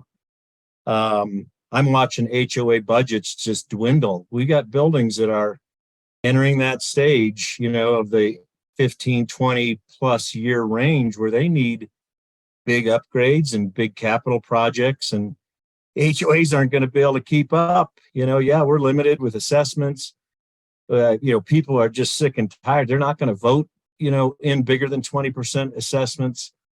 So to me, we're at a crossroads and we got to start thinking bigger. I don't think we can look to history, for guidance on how to properly manage and grow and have this valley prosper. And that means we got to break down the silos and get leadership from each of the major groups and the major HOAs together somehow, some way to start. Yeah, we got to solve these problems. We've got some here and now problems for sure. But what are we going to look like in 10 years? Empty? I honestly am getting really nervous here that all this stuff is conspiring, and then we've got variables that we can't control, starting with Mother Nature, starting with second national economics, regional economics, all conspiring against us, and we're sitting here arguing. I think it's time to figure out what the group is, to start strategizing, because we manage more HOAs than anybody, and so I have insight to a lot of them, 11 that we do. And it's just, I've said it before, it's no joke. We've got, some are okay still. What are they going to look like in 3 years? I don't know. But we got some in the here and now that are, I don't know what's going to happen over the next couple of years, because people have absolutely lost their appetite to vote in assessments. And on the other side, I appreciate the equation of cost. I appreciate the challenge you guys have, on this one particular issue of snow removal. I fight some of the same issues. How do you get good people? How do you pay them? Nobody wants increase in cost, So it's like we've got this whole myriad issues that I think instead of trying to do it all in our own individual groups, we got to try to start solving it as a group, as a community. I think that's the only way. So I don't know how we do that or break down barriers if there are barriers there, but not start solving these immediate problems. But we've got to start looking at what this place looks like in 5 years, because I'm getting pretty nervous. Thanks, John. So are there any changes to the snow removal budget as proposed? That might be the easiest thing to start with. If not, we can move on and close this out and get on to electric or fire. Or anything that someone wants to delete from this, or are we proceeding? Let me look at it one more time. It seems like the only option is to defer equipment and then we'll have more staff than equipment. We would hire less. I wouldn't hire. We more would hire staff. less I would staff. hire I more mean, staff. Oh, And then we we could, have the service argument again. So- yeah, I mean, we could have a lower level of service, but I have a hard time fighting that one. Well, statistically, we are not going to get the same amount of snow this year. Are there any things in the capital budget we want to We remove? could get Well, more. I mean, the question This that is what we're Bob is talking about. asking, should we remove one of the I blowers? mean, I don't think we should, but I mean, that's the only budget item that's adjustable. Okay. I guess, So I think we're where we are for the time being. okay, cable well, we bought this new equipment. This will go against the cable Yeah. budget. So the question is, should we delay one of the trackless a year? But it doesn't have an impact on this year, because this year we're getting one. We're supposed to get it. We're supposed to get it last year. We ordered it July 1st and we still haven't got it. So that one's coming and going to be delivered. So So the second one won't impact this year's budget. No, Okay, the second or that's all I third wanted one to won't know. impact this year's budget at all. Yeah, I mean, I think it's tough to have this big of an increase, but I think it's necessary. I don't think we want a decrease in service. My suggestion would be for next year, do a much better job of measuring service levels on snow removal. To try to communicate better and see that we are getting the value out of these investments.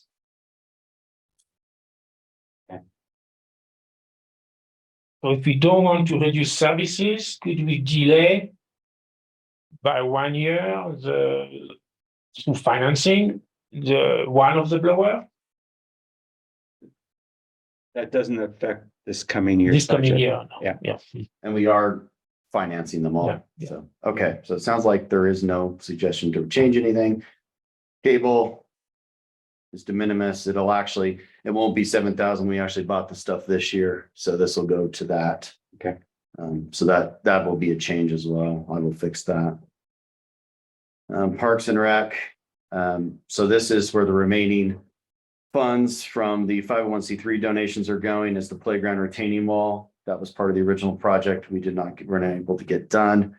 So that is what is on schedule this year to be completed, and that will deplete the remaining 501c3 funds that are allocated to Parks and Rec. And then the OGALS project we talked about. Solid waste, it's just a vehicle is the only thing we had in that. And operation shared, no changes in here. Okay, so is there a motion to approve the capital budget?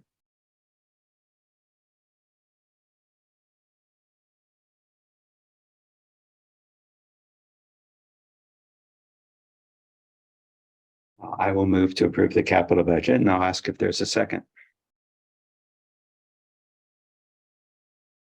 I'll second it. Dornbrook, Okay, Epstein, aye.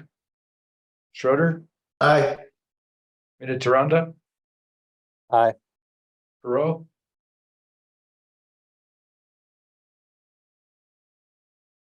Yeah, yeah, I mean, there is this issue of snow removal, but anyway, this is already passed, so I'm going to vote aye. and Dornbrook, aye. Okay, thank you. All right, we're going to skip ahead now to item 9G. And my notes out.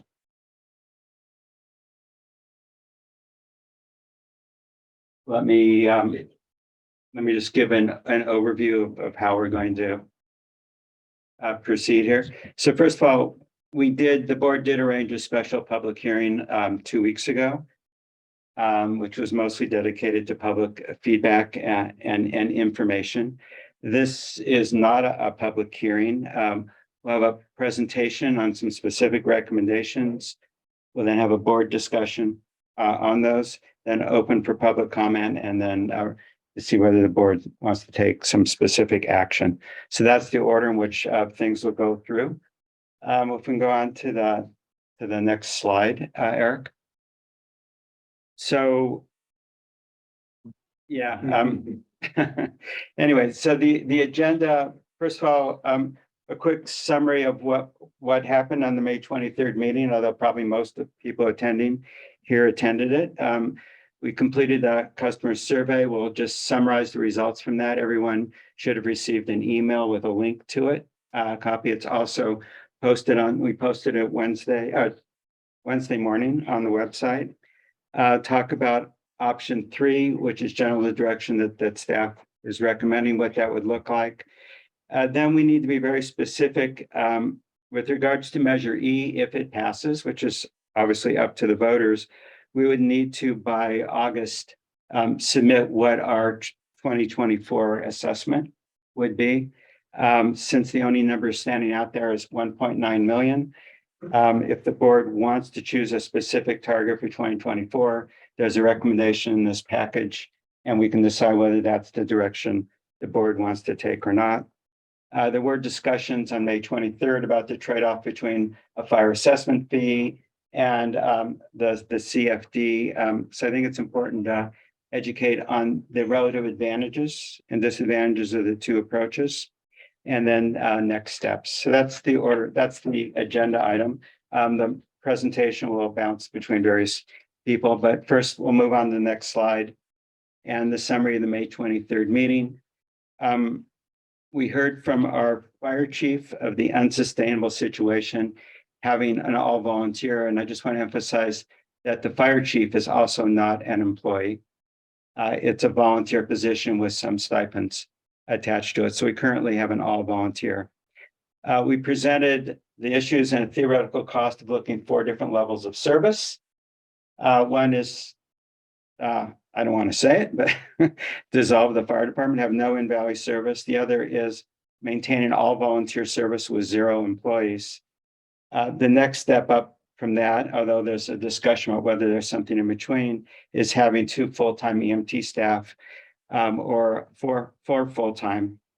And then we talked about the relative theoretical costs and got lots of community feedback. I feel like it was a really informative meeting. I know I learned a lot from it. So moving on, we then asked people to to participate in the survey on these issues, and really asked people to listen to the presentation if they hadn't already. The survey went to 640 customers with email links to an account. And I want to be really specific about that. We encourage customers to register at KMPUD.com, to link their whatever accounts, meaning their properties that they have here. And so for every single one of those that had a link, we sent them a survey, because those are people that would be directly affected by any change in fees. 173. But Bob, just to be clear, then, just very, very clear on that, that's not one per household. That could be more than one person in a household, or like one ownership that owns a household could have. It could be more than one meter could get that. Yeah, there's no limit to how many people can register within one address. So yes, that 640. I did not look to see how it panned out in terms of actual households. Thanks for that clarification. 173 people completed the survey. And again, what we did in this survey to prevent any errors, every single person got a unique link to use. So if it wasn't one of the predetermined links, we would know that was fraud. There were 0 cases of that. There were 6 cases where somebody typed submit twice. It's obvious because the start time was the same and the end time differed by a day. So it was easy enough to just delete where there were duplicates due to operator error. And so the summary of the survey results, and there's an error on this slide which Bertrand caught. It's actually 29% was option 2, and the reason why is all 3 of them rounded up. And so I had taken the first two and subtracted from 100. I fully admit my error. I asked forgiveness on it. I did not intend to mislead anybody. And that got corrected thanks to Bertrand in the email I sent out, but it didn't make it Yes. into this slide. But thank you for catching that. The big difference between options 2 and 3 and 4, 2 does not have any employees, 3 and 4 have employees. It's the level of employees. So if you look at 3 and 4 together, it's 72%. There's a suggestion to look at 2 and 3 together. Someone could do that, but it's 2 has no employees and 3 does. So in any case, that was the results. 75% thought that commercial factors should be put into consideration. In terms of asking people, how would you divide it between square footage and population? There was absolutely no clear preference. And in fact, the largest vote was for, I don't know. And I don't blame them. And then 64% thought emergency was a priority. We can skip this slide. That's just a repeat of it. The only thing to note on this, back up one slide, please, for a second, is on asking the question of proportion of square footage to population. It was the most skipped question. And there was no obvious answer here except for no preference at this time, which had the largest vote. The other thing we looked at was we did keep information. Everything was randomized, was anonymized, but we did keep a link for each one in terms of which HOA. So you can see the distribution by them. It's not proportional to housing in any way, but there was a representation across a lot of them. There was 2 non-residential accounts, meaning those were commercial accounts. A very, very vibrant count from KMA, less so from East Meadows. But that just shows you that there was a diversity of response. It wasn't from any one individual place. The next thing I want to just briefly mention, went through, there were there's places for people to put in specific comments. There were a lot on that, which is great. The 3 that really stood out, that was the most common things I saw, was a question, is there something between options 3 and 2? If you think of a 3-, it means, can we gradually over time actually have the apprentice program be able to have qualified certified volunteers that could then supplement, or in some cases, maybe work instead of employees? And the answer is that the AFPD training program would provide for that. So that is a possibility. The other question is, could there be a 2+? And I'll ask Rick to address that.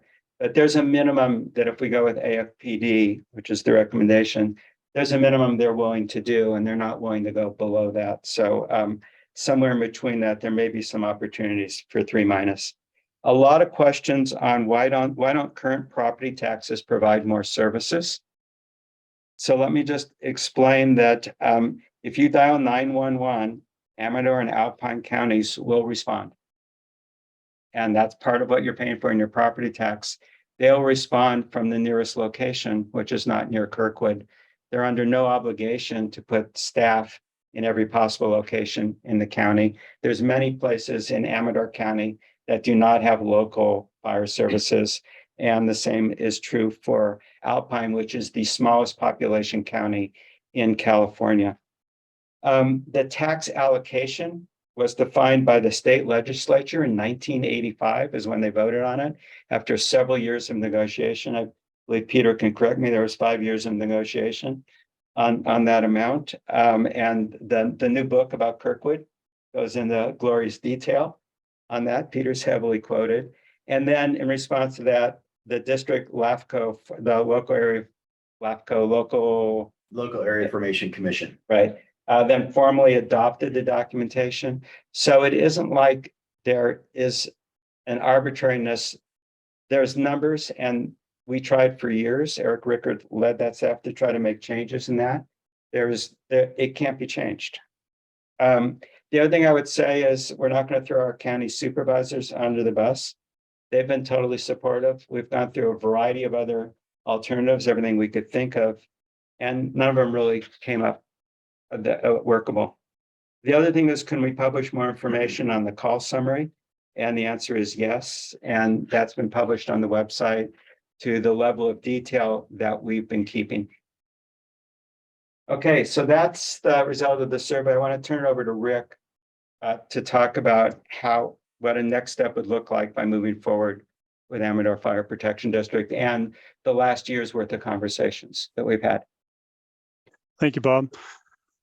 So again, I just want to say thank you to everybody who's shown an interest in this, as well as completed the survey and reached out to me directly to ask questions about our fire department, the operations, the calls. And if anybody wants more information about that, they're certainly welcome to call me at any time. I'm happy to answer questions and want to be as completely transparent and open with the community on our operations. So again, feel free to call me.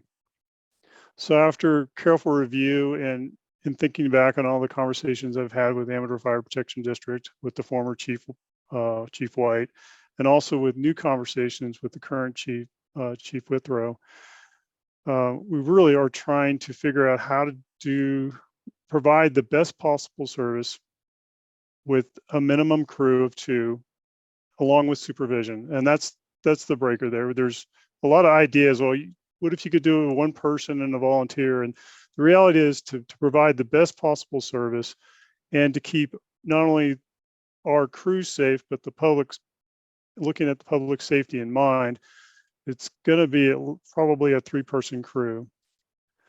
Unfortunately, we don't have hard numbers. We don't have, up-to-date numbers other than what was presented to us by Amador back in January.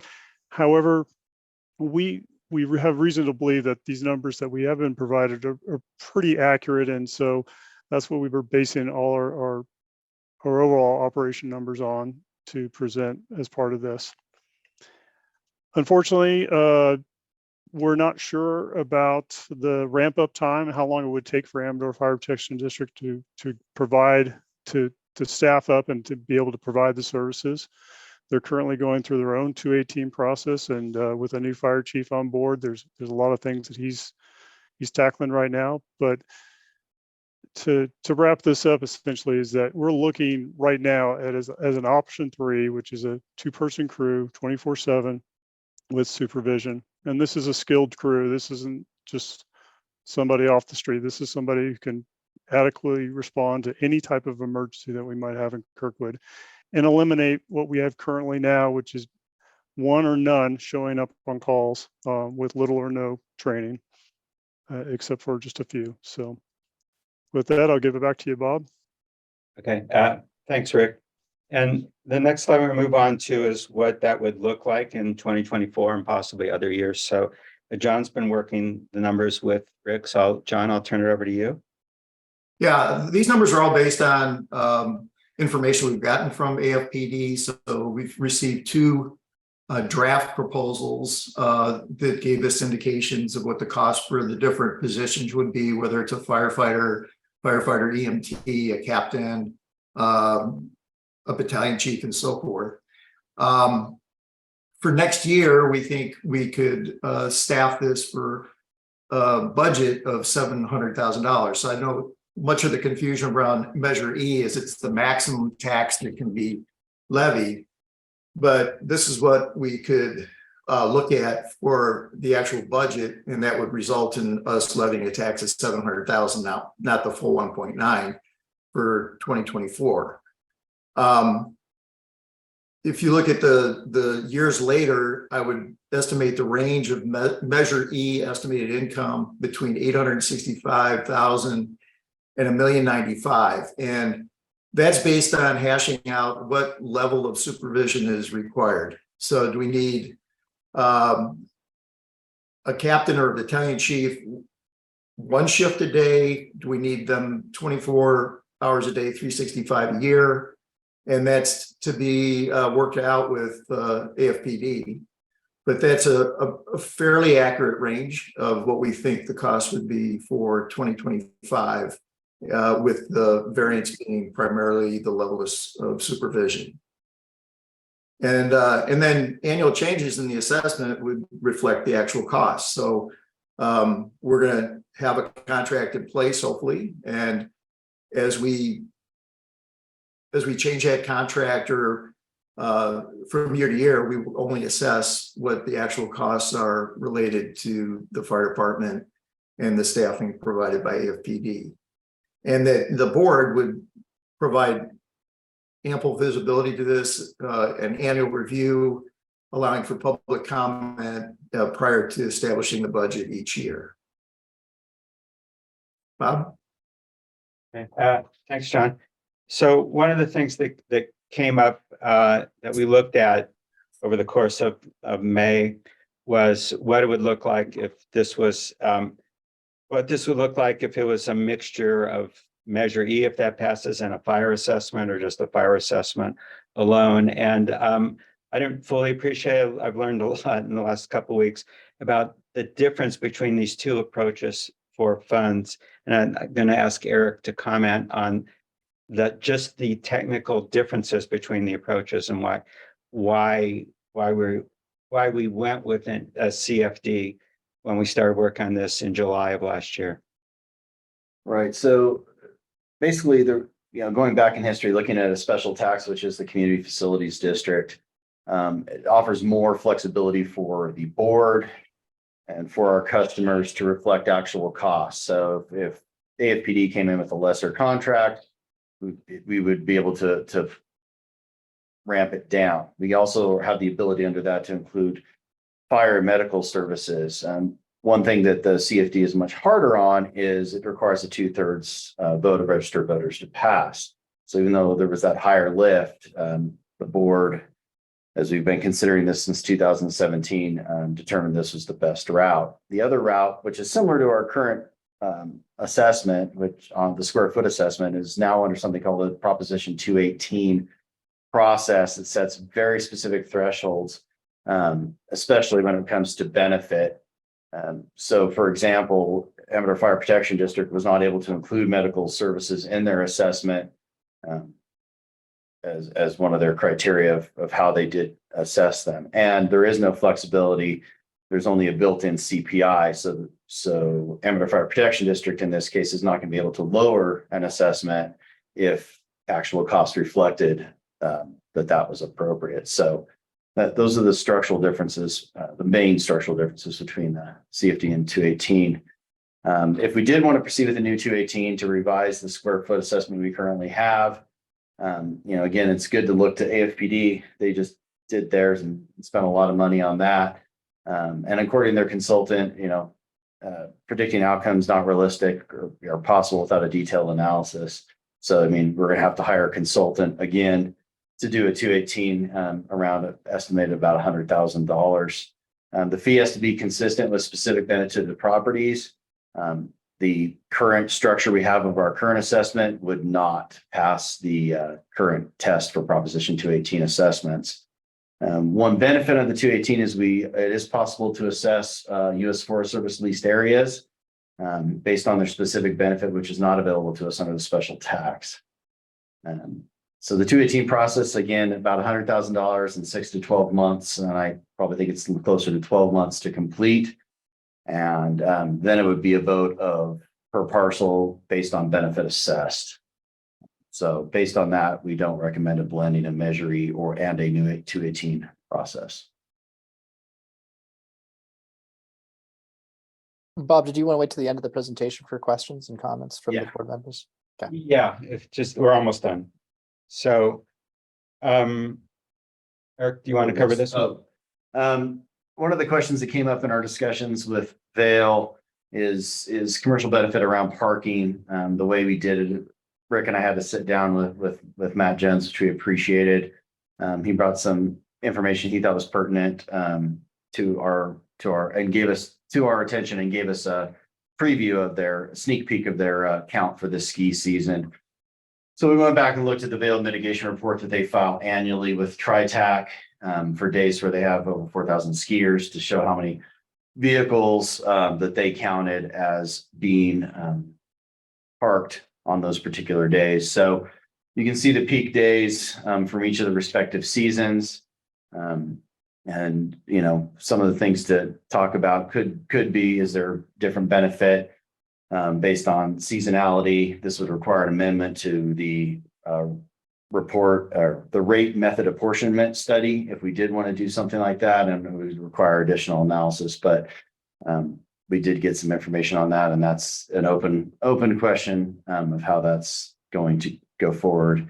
But I'm going to say RMA for short, the rate method of apportionment study does give some flexibility in using the available mitigation report specifically in the study. So there is that option for us.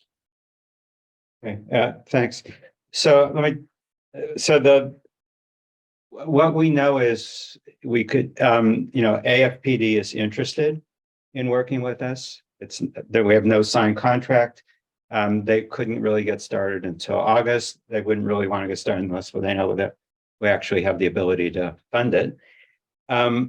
We know it could come in at $700,000 or less next year because we have some control over the rate at which it starts, if nothing else.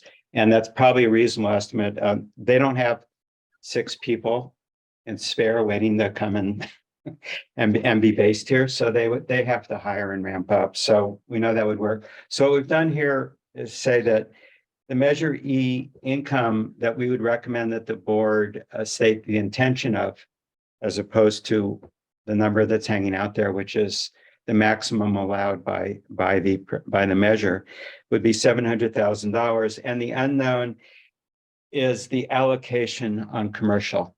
So there's 3 columns here. They're not necessarily representative of what will happen.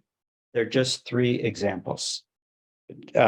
If you look at the 2,803, which was in the board presentation from April and what the consultants did, then the price per unit would be $189, which means the average single family home would be $378, the average condo $189, and the commercial collectively would be $529,000, or 76% of the fees collected under Measure E, or 58% of the total expense. You can look at it either way. Neither of them is definitive, if you will. If we took Vail's peak day usage from the last 5 years and averaged that as an example, that has the advantage that it's actually something that's measured on a regular basis. And if that were the units, then you can see it changes that the single family home would then be 458. The commercial units would drop to a little under 500,000, or 70%. If, for example, and I'm saying this is what we'll do, or this is recommended, it is just an example. If you said we're going to look at the average across the year and you assume that there's 0 in the summer months, then you would divide that by 2, and that would be 1,075 units. Then the price per unit goes to $354. The average single family would be $700 approximately. The commercial unit total would then drop to $380,000, and that would be 54% of Measure E, or 42% of the total. Just as a comparison, it's not implementable at this point in time, but if we could wave a magic wand and just change the current assessment per square foot, leave everything else the same, it would be 48 cents per square foot to get the $700,000 in income. That would mean the average single family would be 1,426, condo would be 814. The total commercial would stay at 8%, or approximately $60,000. So these are just examples. We do not yet have knowledge enough to say how we would do the commercial. That requires some more research, legal research, as well as some more investment and time. So let me come to summary, and then Doug, will be time for board questions and then audience questions. I believe it's important at this meeting for the board to state its intent. The recommendation is that the board would state its intent to if Measure E passes, that the assessment will be $700,000, in the first year. We would have to submit that by early August in order to have it make it into the actual property tax allocations. We would ask our district council to draft the actual resolution, which would be approved next month, but our intent would be established this month. The other intent would be to contract with AFPD to build this new department with the ability to be able to get volunteers certified and participating in a full level. And then we'll continue looking at how to do the commercial benefit methodology, and we would bring some ideas at the July board meeting. And we wouldn't make any decisions at this morning about starting a 218 process until we know the results of the July 11th election. So that's the summary recommendation. Eric. How about we take a break for everyone before we start in on public comment? Okay. That'd be okay? Yeah. How? You want to take 5 minutes? Get water, use the restroom. There's gonna be Okay. a lot of us running in, so unfortunately, we're not all at home, so 10 minutes. So reconvene at 4:16. Okay. Okay, we are back. The attendance is 21. 21 now? It did peak at 23. Okay. That includes staff or? That does not separate? include staff. Okay, so Or non-panel members is 23. 21, but it 21. peaked at 23. Okay, great. All right, so the next step is board discussion. Anyone? I mean, Peter? just, I'll start with a little clarifying. Go ahead, So Doug. you mentioned option 3 minus, I guess is what the term you used, is that's the volunteer training. And so is the idea here that like 1/6 of the FTEs would be that, or like some 1/6 of the FTEs would be volunteers then of the people that would be working, and they would be so we wouldn't pay for 6 FTEs, we'd be paying for some number less than that as volunteers who get trained into becoming, maybe firefighters, certified firefighters down the road. Is that the 3 minus plan?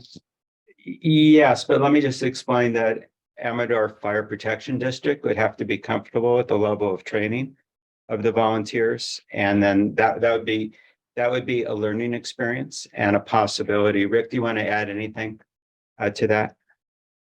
Yeah, you answered it correctly. It really is up to AFPD and their comfort level on the skill set of a volunteer or apprentice. Right, but they So have their, basically saying you couldn't just be someone like myself who's not certified in probably anything that's useful. I couldn't be walking in and serve as part of that 1/6 FTE. It would have to be someone who has some level of training in advance and then gets the further training from there. Is that that's right. basically? Think of it as a 2-person team that has to trust each other, know that they're both That's know right. what's going on and can manage an emergency situation. But AFPD has their own academy for training people. They've had quite a few people through it. Some of them move on then as a career. So at the level of sophistication with what they could potentially offer could be significant. Great. And then- Yeah, go ahead. Sorry, and then just helping with the 700,000, I want to make sure you said that this is a ramp up. They have 6 people sitting here at this time. About what level of service would 700,000 be compared? And then I guess the $1 million option is the 6 people fully staffed plus who knows, a battalion chief that helps organize things. So what is the 700,000 estimated to then be a service of? I think the 700,000 reflects the reality that we will not have a full calendar year with AFPD. So it's a time, it's I see. time of implementation. It's them to hire additional staff to do this. I see.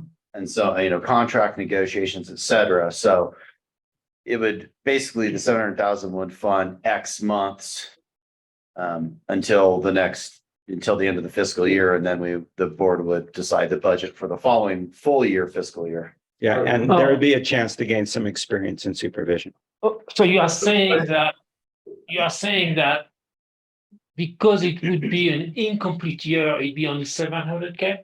Or is it because we have seasonality in the service? No, because it's an incomplete year, we know we Incomplete could year. keep it Okay, so we know we could keep it under 700K. Yeah, that's so the true number should be 1.1 or 1 million, basically plus minus.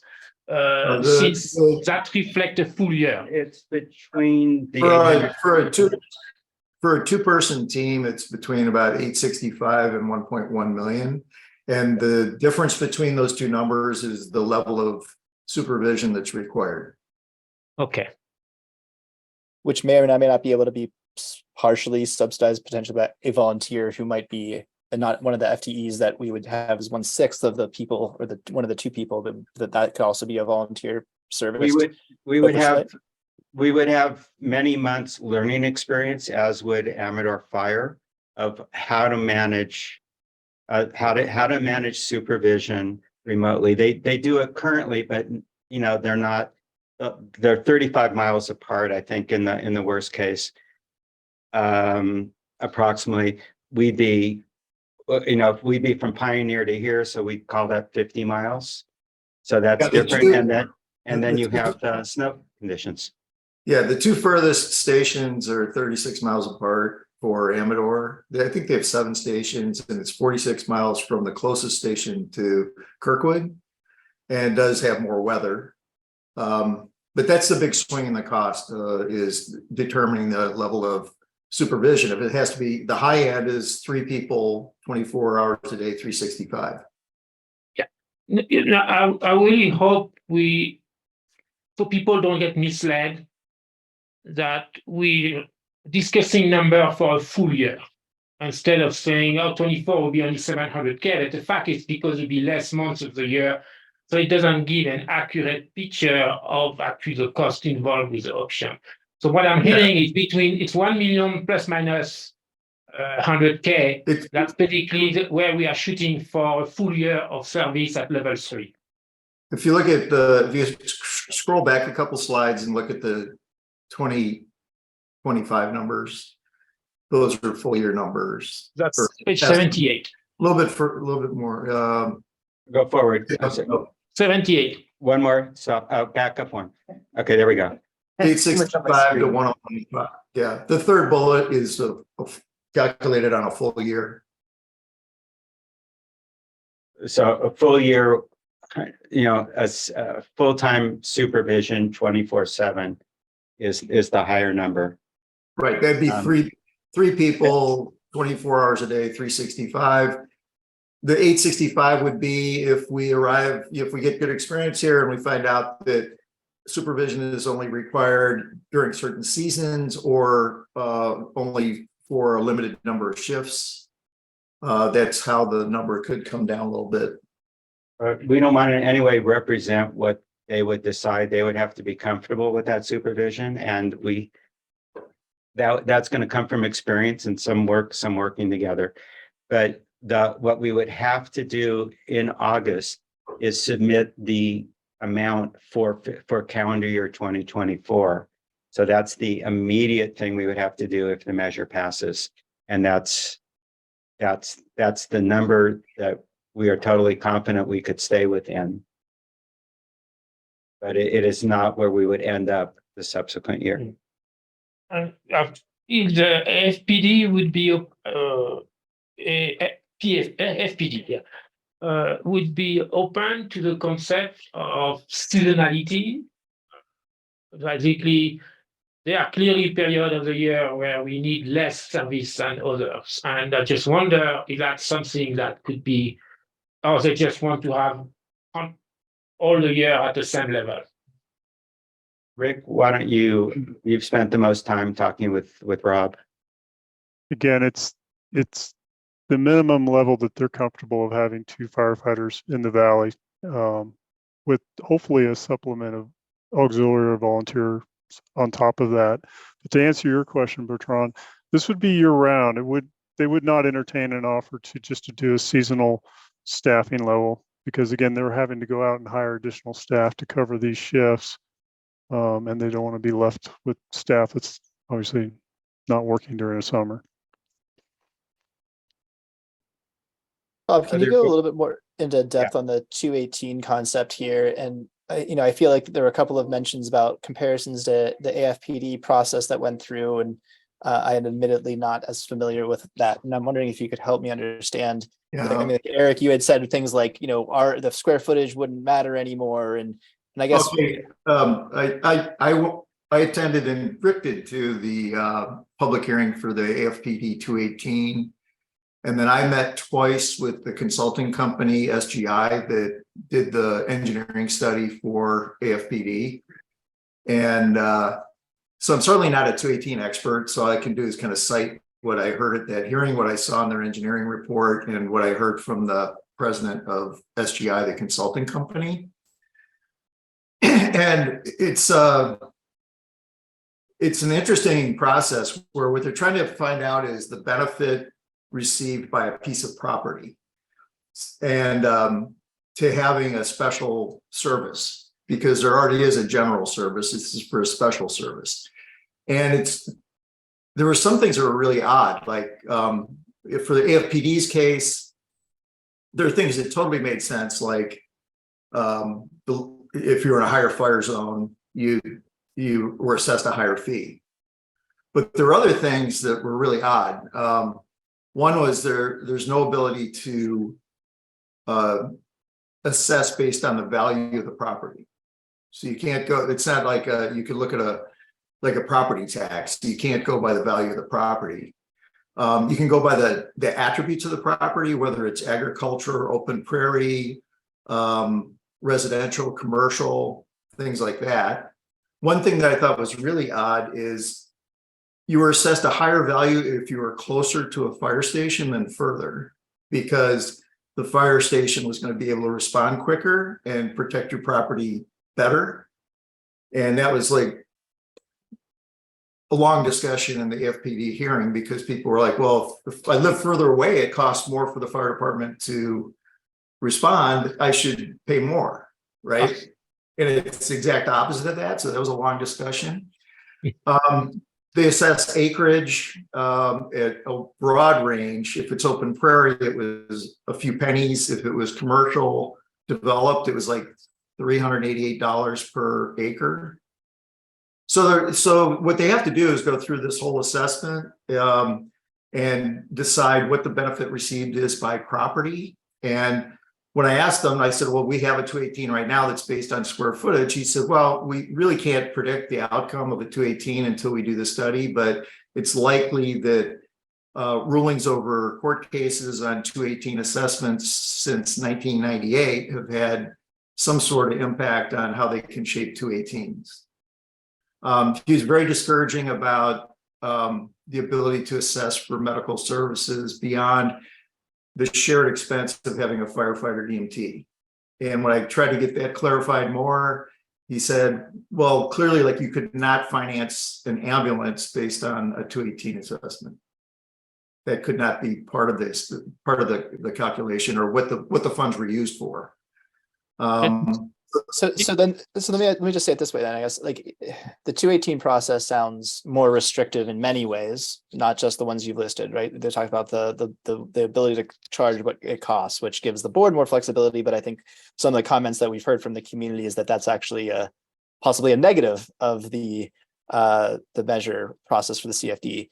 I guess my question would be, is there a world in which we could go out with a CFD that has the square footage as opposed to the 218 processed, that would give us square footage as our proxy? Because I feel like that's what I've at least seen the survey results and talking to the community is what people want part of this overall evaluation. Is that an option as opposed to doing the square footage through a 218? Yes, you could redo the rate method of apportionment to include square footage. Okay, so that would be an option that we could consider, and I imagine that would have to go out the same, very similar to what we are going through right now, Eric, would be what we would do for something like that in the future. It would be identical to what we've already done, but with the new RMA. Right, there would be an engineering analysis that would be done, and then we would apply that. We've made up a term here, just to give a name for it, apportionment benefit unit. we do that and then we translate that into the parking space to know how it affects commercials. So there may be ways, and we're early into this, and we didn't have time to complete this for today's meeting, but there could be ways of sort of managing this through what we already, through Measure E, if it passes, to sort of balance out some of these issues. And we'd have the huge benefit that if this were a 218 process, we would have to say, this is the exact amount we want to assess. It could only change by cost of living adjustments. And we don't know what the final cost is going to be, because we're hoping that the supervision may be able to come in less. So what we have on the table, if it passes, would give us a learning experience to get adjusted that could be in place. But it could only, be the benefit has to only be by the parking under Measure E. That we would have to go out with a different measure at some point in the future if we wanted to do what I was proposing as a possible option of having it also having a square footage in it. Is that correct, or is that not correct? Don't know the answer to that, Doug. It's possible we could do some things that look like that, but we don't know yet. Inside of what could potentially pass this year, we could. Yeah, call them ABUs as a Correct. concept, that we have a way of doing that, and then we map that to parking. Sure.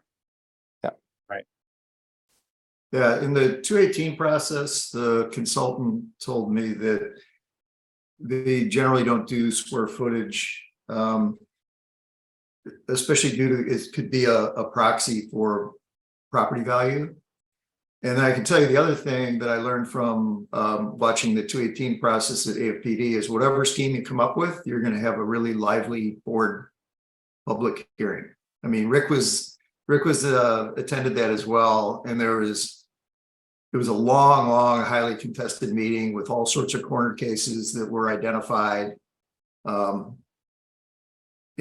the impact on agricultural? What's the impact on the grape growers?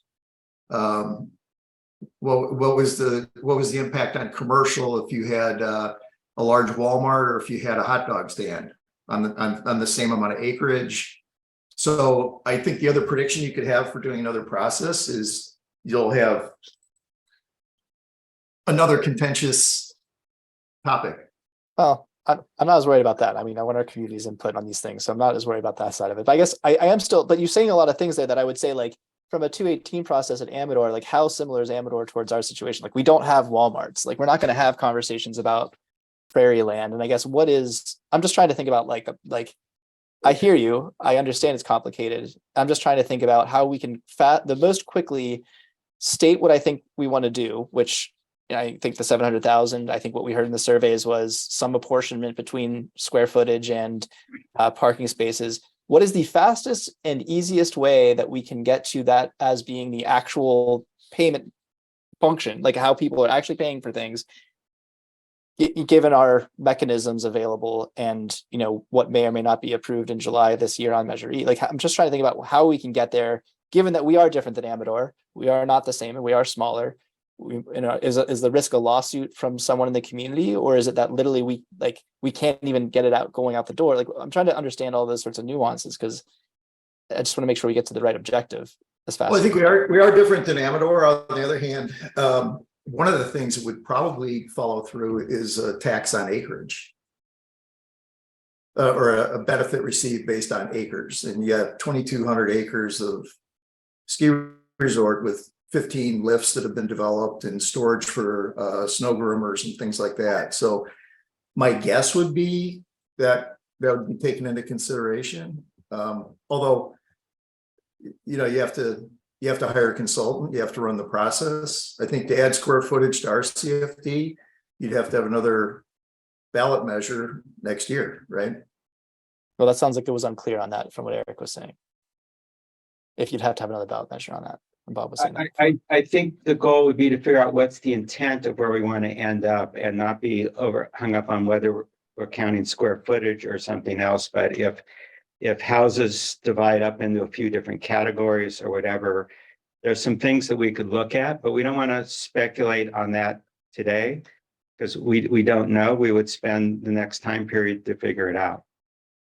I'd like to suggest now that we open it up for audience questions or comments.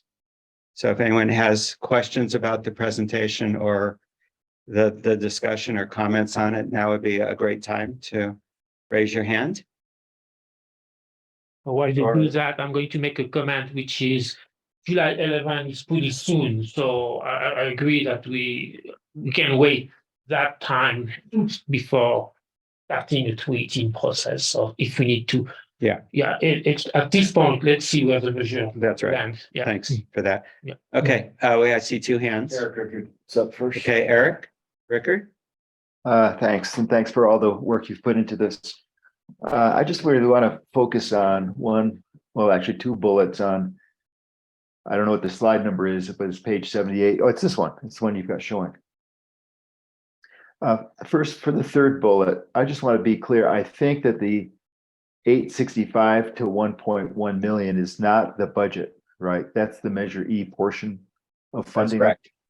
That's So correct. it's really, the budget is really more like $1 million to 1.3 million.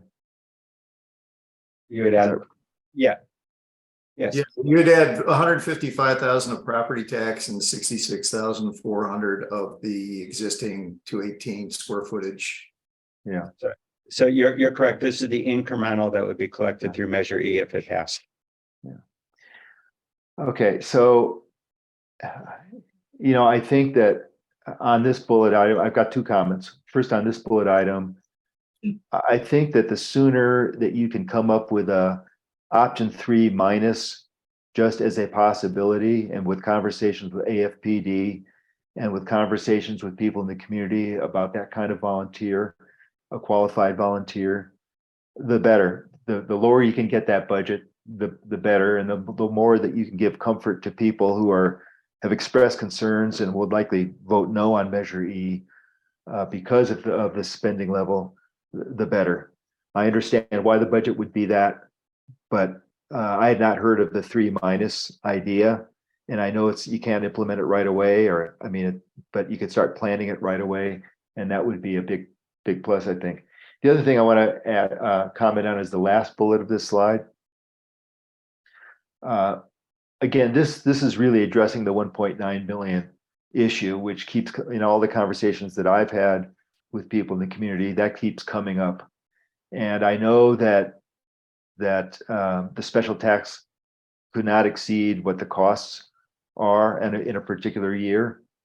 But then people are asking, well, what prevents the board from quickly increasing those costs? And I don't think you guys would do that, but that is the question.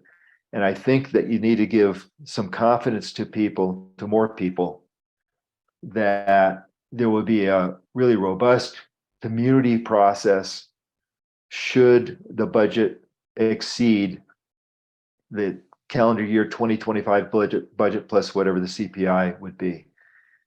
I've drafted a policy that you might consider. I gave that to Bob Epstein and maybe to Doug too. I'm not sure if you think that's got merit, but it's got to be more than what I see in this bullet here, because this is just the normal budgeting process, a procedure for annual review, including public comment. That's no more than any budgeting process that you're going through right now, for example.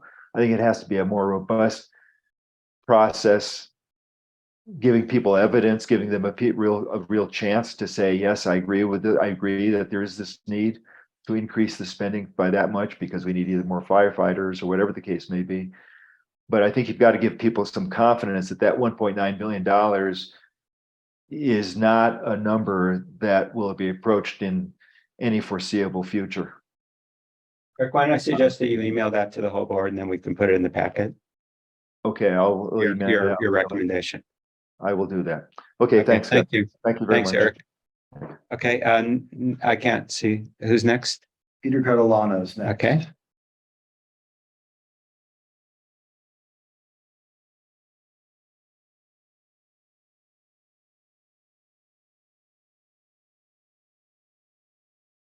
Gotta unmute. Okay, Peter, please unmute and you're up.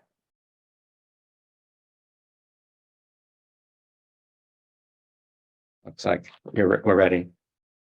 Yes? It's not unmuting. Okay.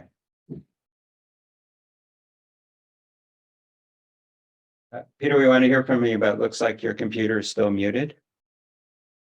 Well, in the meantime, Eric, there was a question that was submitted in the Q&A that was about a 2+ plan. So maybe someone could try to address what that could or could not look like. I know that was talked about a little bit earlier, but if you wanted, while you're waiting for Peter to unmute. Okay.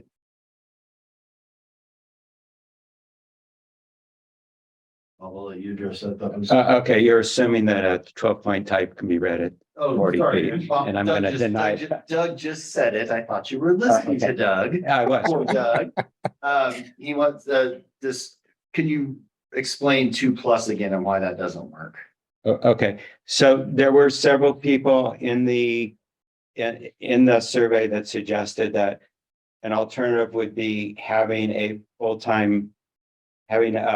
paid fire chief that would build things up from what we currently have, that we would start from that and build up from there. And there's two things. I'll turn this over to Rick. First off, our benefits package, including retirement and health, would not allow us to hire an emergency services person. So we can't do that. We would have to outsource it or create an entirely new structure, which wouldn't really be, we don't think would be practical. AFPUD has expressed no interest in doing that. They want to put something together that's based on their experience will work. So we don't see any way to start that we can identify. And Rick, do you want to add anything to that or correct it? No, that's an accurate statement, Bob. And, again, the current system that we have, whether I'm a paid person or not, it's just not sustainable. I can't make volunteers show up to calls. So again, if you want the service, you want someone to respond to emergency service or to an incident who's skilled and proficient, this is the path to do it. Thanks. Is Peter still? He's still muted. Okay. Peter, well, if you unmute, we'll be happy to hear from you. If not, we'll see. Is there anyone in the audience or online that wants to comment? Yes, go right ahead.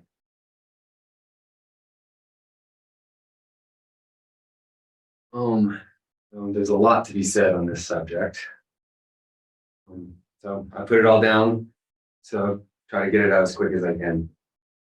The master plan for the fire department was developed in 2018, and there doesn't seem to have been much conversation between then and present as to what we could possibly do to have improved the services rendered.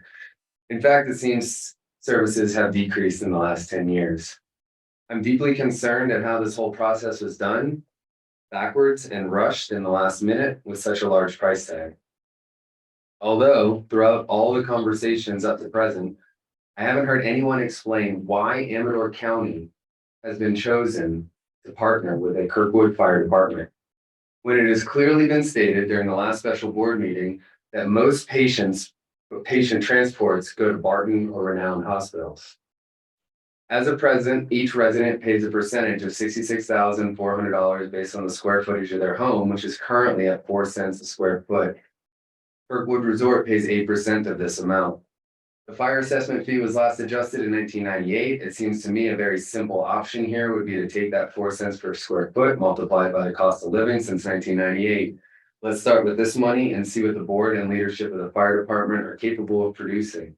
If they can show us that they have the heart and drive to truly create a worthy fire department, then we can discuss increasing funding options beyond the cost of living increase. Another option proposed by the board is a tax increase based on population. If the board thinks the fire department needs more money and they want to make population a factor in the accrual of these funds, what is the board's plan to help the valley increase its population? What could be done to decrease the cost of living, implement a school, help young families settle, and remote workers utilize the valley? This wouldn't just help with the fire department, it would also be helpful in paying off all other debts already incurred by this board and previous boards for the decisions they've made in the past. Throughout this limited discussion, 4 options have been presented to the community. One of my concerns is that options 3 and 4 seem to have been pigeonholed to our community, and there's been no discussion on an option 5, 6, 7, 8, 9, or 10. Let's create a committee open to the public in which we can talk about all of these potential options. Like in option 5, let's petition the federal government to station a fire crew in the valley. We all saw during the Caldor fire how important of an asset Kirkwood is when it was used as a helicopter base of operations. Without Kirkwood, the Caldor fire would have been much more difficult to fight. Or in option 6, turn Kirkwood into a training facility. This place would be crawling with firefighters. Or in option 7, increase the fire assessment by the cost of living. You can use this money to hire a fire chief that could allocate 100% of their time towards the fire department and not have to split their time between the fire department and district management.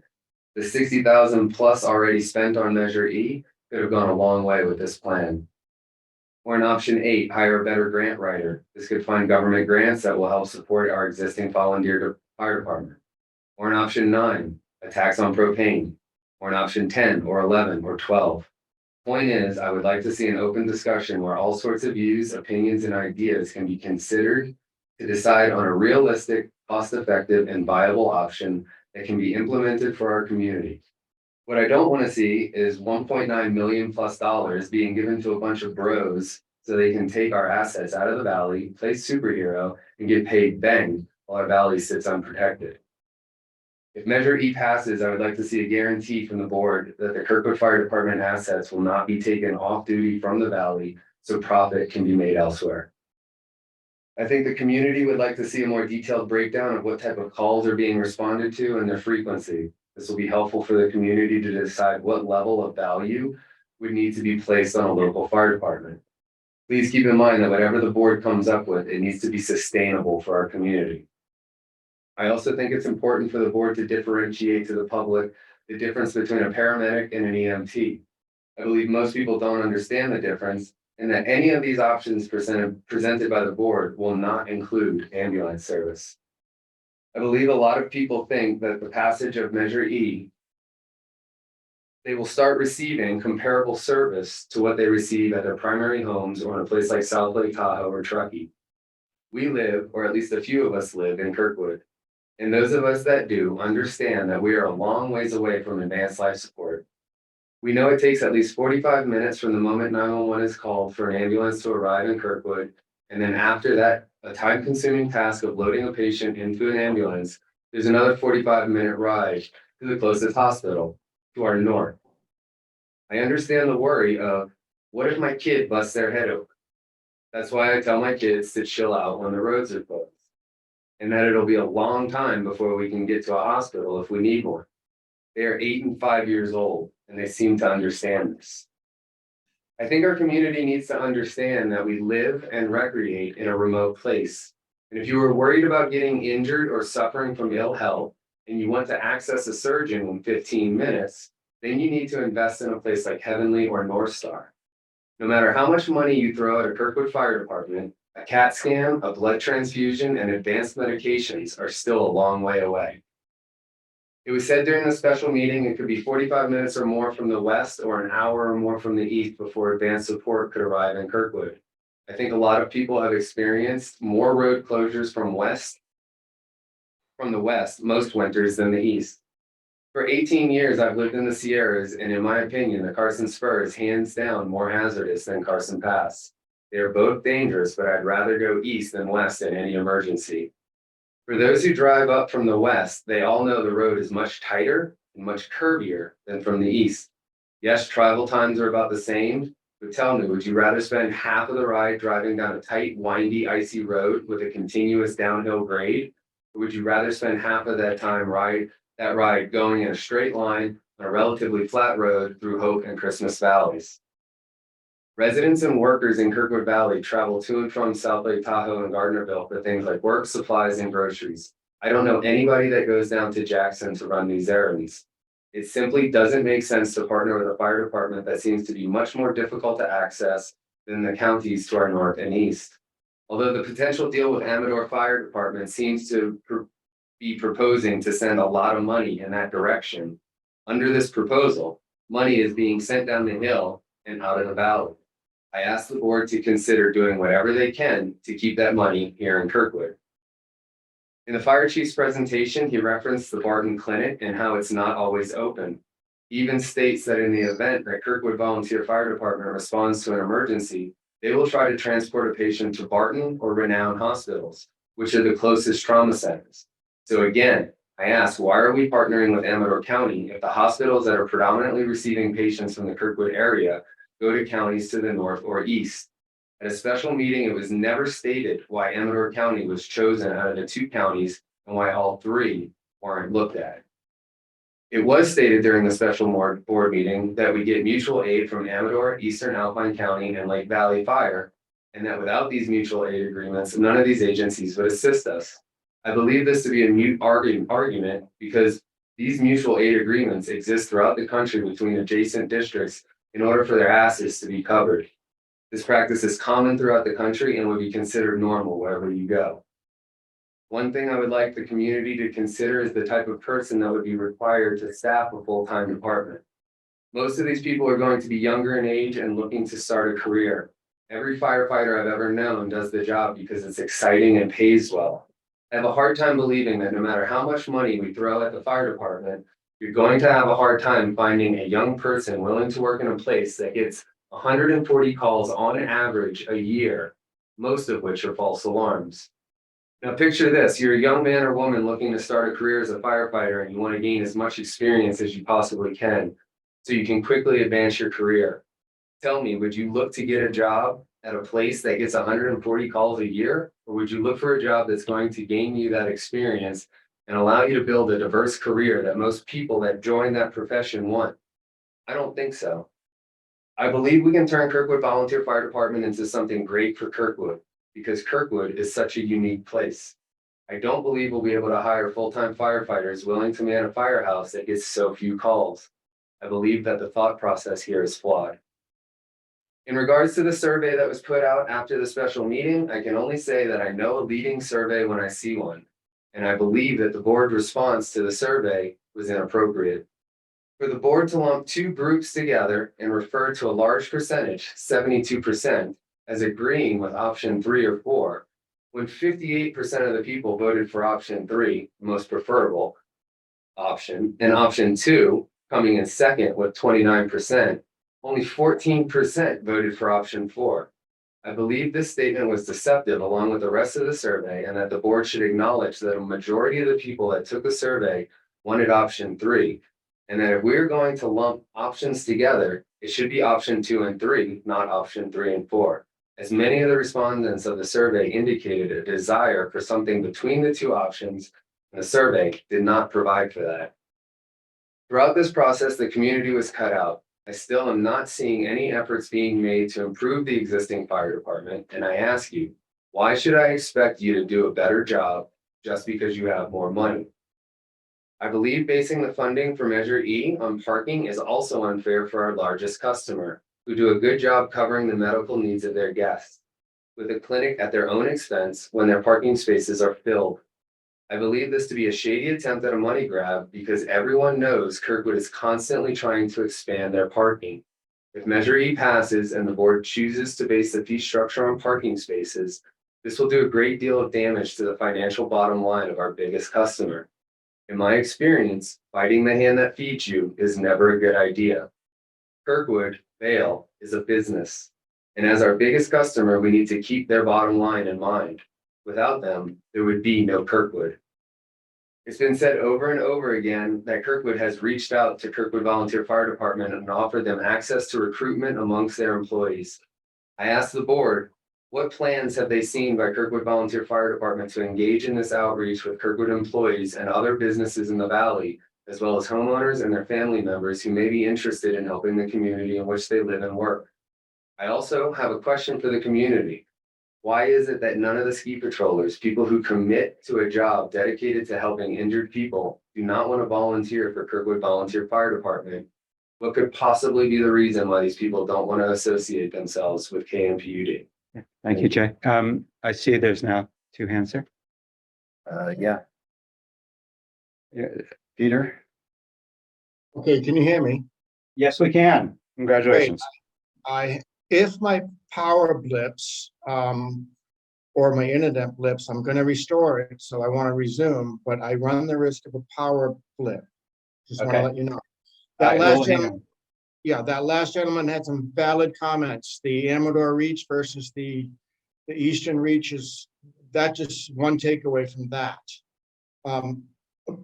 Importantly, though, I need to go, I was cut off during the snowplow. I'm gonna make a couple of comments about the snow removal, and it's important. And then I will go on to the Measure E issues.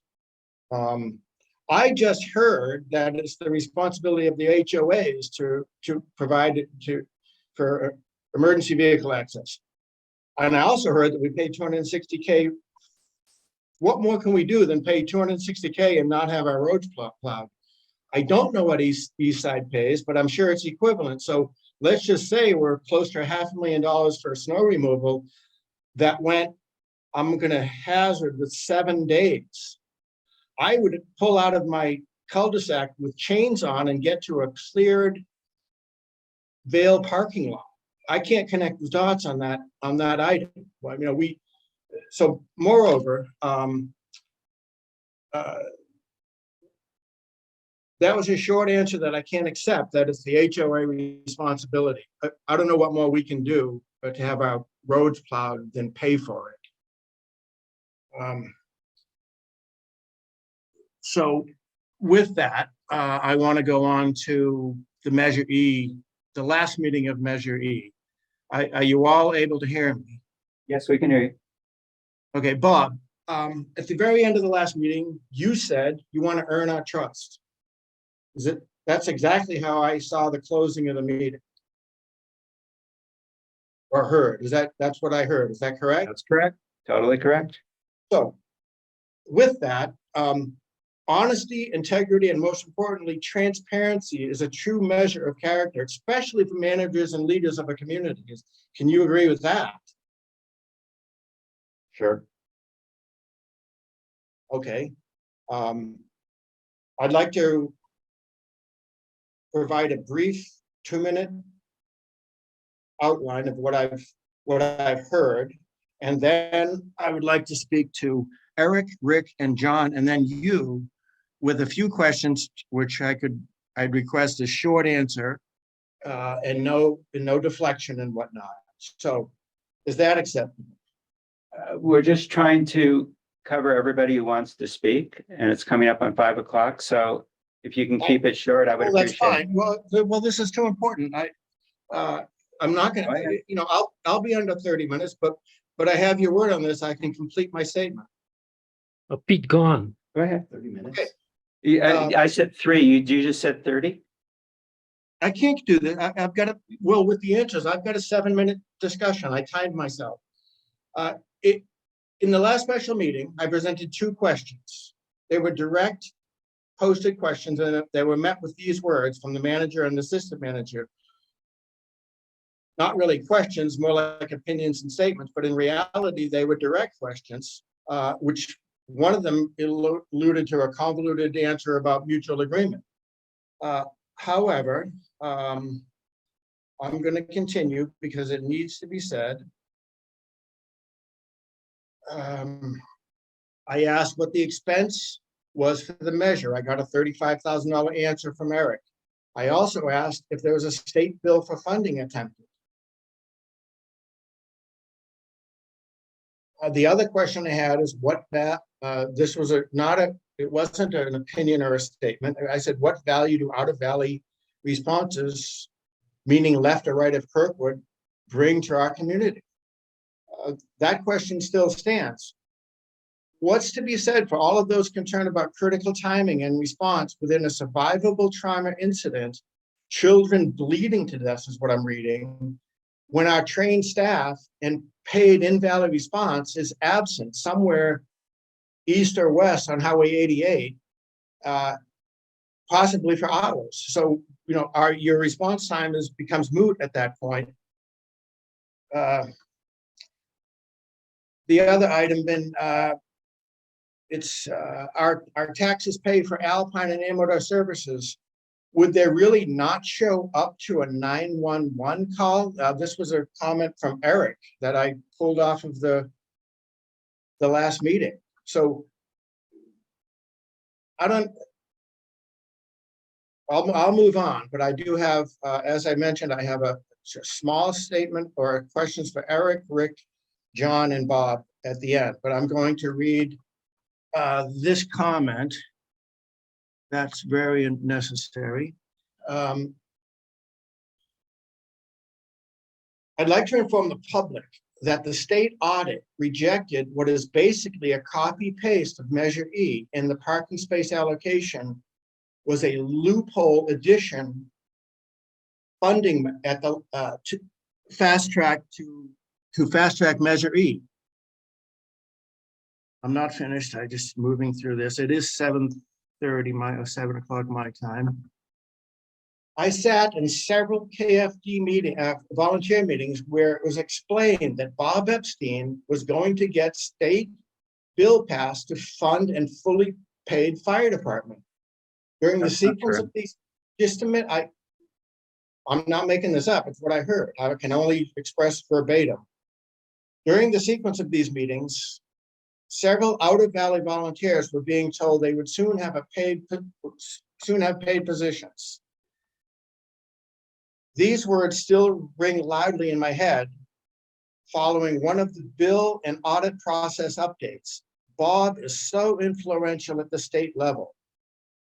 We were told that no spending would take place on 501c money towards a new engine until after the bill passed. We were then told that the board voted to dedicate the Caldor donations of $300 towards a new engine and no other spending, such as a rescue boat or other needed things until the bill passes. And then the bill was submitted, and when the audit process had begun. During this waiting period, our chief, Rick Ansel, showed up with a brand new red pickup truck, and many of the volunteers questioned this, and for several meetings were showing very verbal disagreement and opinions, especially after they were told no spending. This sentiment carried across several volunteers. Some weeks after, we were told that the audit rejected the bill. This can all be confirmed with a full disclosure of the bill documentation's result of the audit rejections. No one submits a state bill for a $300,000 fire engine. The new engine was added to the bill at the last minute, trying to save 501c money. That's my quick statement. And now I'd like to go through some items that I heard in the last meeting, and specifically a few questions for Eric. One of them seemed to be just belabored about the listening to the last, after the break, you guys were talking about the square footage, which was in Eric's words, thoroughly explored.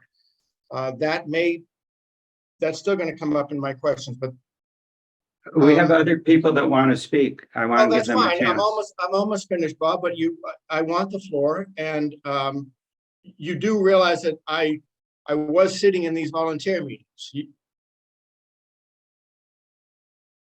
So Eric, I have some questions for you. Are you there? We'll record the questions, but we want to hear from everybody. Yeah, why don't you submit your questions in writing? We'll be happy to respond. No, I'd like to go through them and hear them, because last time you Go ahead and ask them then. Part of this is because last time I asked questions and I was deflected. We'll work on getting you answers. Go ahead. Let me just finish. Did you review the recording of the last meeting, and do you want to edit or retract anything you said? Your next question. Okay. That's my question for Eric. Can he answer whether he reviewed I want to know if he reviewed the last. We're collecting the questions. We'll get back to you. I can send him an email. Don't worry. Okay. I would like to address a few things that were said in the meeting. Please give full answers, not short answers. Please do not deflect any or avoid answering. This is my first question for Eric. When is your retirement? Next question. I can't get an answer? No. No, we're just collecting public feedback, Okay. so we'll get back to you. Well, I would like the other one was, could you speak to your knowledge of the mutual aid agreement and the other agency not responding to a 911? Could you explain the square footage thoroughly, as you mentioned, thoroughly explored and rejected? and how the parking spaces were decided as a measure of population. Was it perhaps solely an ill-conceived, fast-paced Measure E taxing in conception? If you have tried to explain, it was not very clear. I'd like you to contribute here again. As explained by Vail, as they take responsibility of their guests, with most, if not all, responses of their guests to their added guests via parking, the incidents are on the mountain, and they are taken care of by the ski patrol, not in the parking lot via a 911 call. I was more concerned with that Matt was ignored in his cooperation reach out. That's what I heard from Matt. I mean, so the other item, when Eric referred to volunteer fire departments folding the tent, I'd like to know which two that he was referring to. And in this case, this is a comment and opinion, $35,000 without consulting the community. I did hear in the last meeting, my question was answered when I asked how much was spent on this Measure E, and I heard 35,000 with possibly more money if it goes on. Now, can you provide full transparency of the submittal of the private bill attempt? And what was the last minute item? Can you give us dates and perhaps a copy of the audit that rejected the bill? The 501 financials, which you told me were on the website, are not on the website. As you mentioned in the last meeting, you could let us know when I asked what was the deposit of the 501c and how much has been spent, I was deflected to it's on the website. I looked on the website, there is nothing.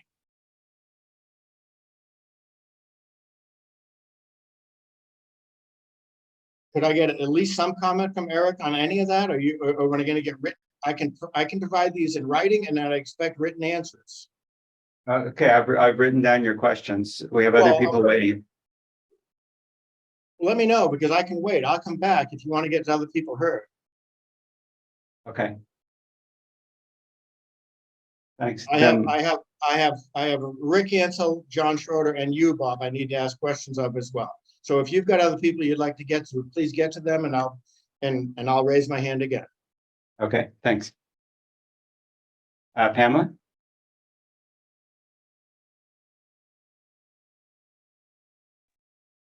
Okay, I unmuted myself. Can y'all hear me? Yes, thanks. Great. Thanks for the opportunity to ask some questions. And so I hope I have about 4 or 5 questions, and I hope that they're nice and short, and that if it's possible to give a yes or no on any of these, I'd be grateful. So it'll help inform me for the votes later this year on Measure E.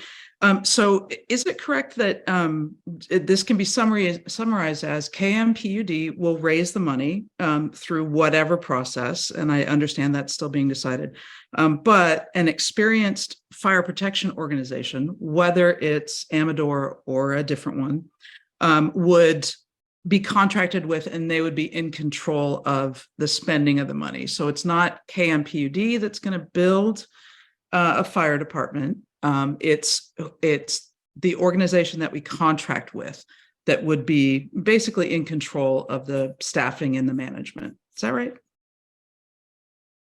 That's correct. Great.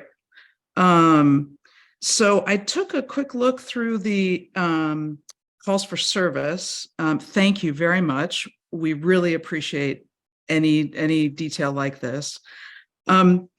So if we're in the option 3 area with new staff, would the new staff be better able to handle the medical aid, either involving a vehicle or no vehicle, than volunteers?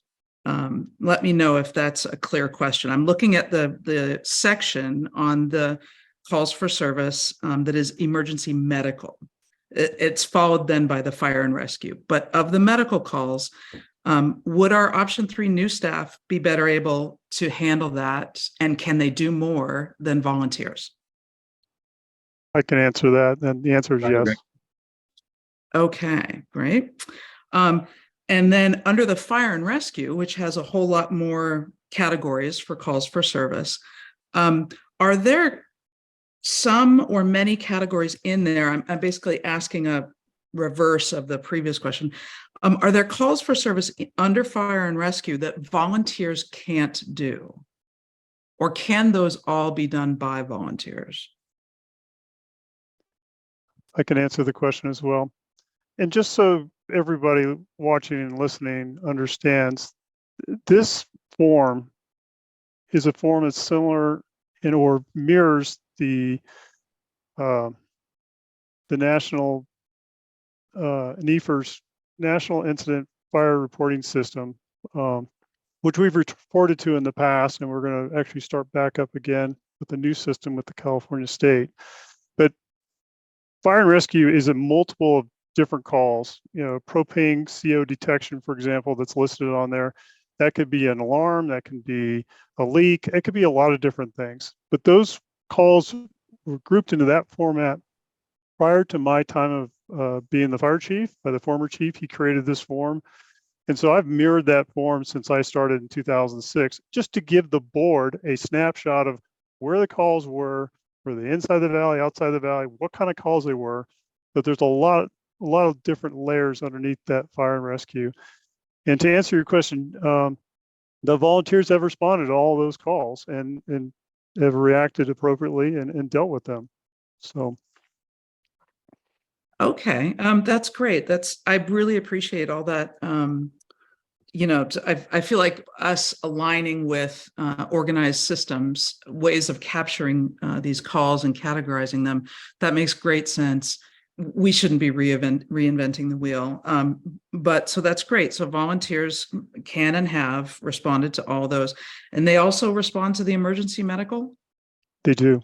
The volunteers, great. Thanks very much, Rick. And let's see, another question is Vail at the negotiating table with the PUD? Is Vail, you know, I wouldn't expect that the discussions to happen out in public in any way, but is Vail at the table and discussing where they come down on all this? I've had discussions with Matt, and we'll continue to have them. Eric and Rick have interacted on the parking, so we'd expect that to continue. Great. I really hope that those are productive. And we just look to Vail as a great partner, and we hope that they're in good faith at the table, also helping to solve this. We are such a unique community. We're not close to services. And then my final question is, what would the option 3 staff be doing? What would they occupy themselves with when there is not a call for service going on? I can answer that, Pamela. So a daily activities for a firefighter. I'm not going to use the word bro that was given out earlier. I think that's offensive to volunteers as well as professional firefighters, because they're not. I mean, it's a paid profession. They're required to maintain minimum levels of certifications. There's associated training to get those, to continue with those certifications, and having the responsibility of responding to all different types of emergencies. You've got to have different types of certification. So training, equipment checks, equipment maintenance.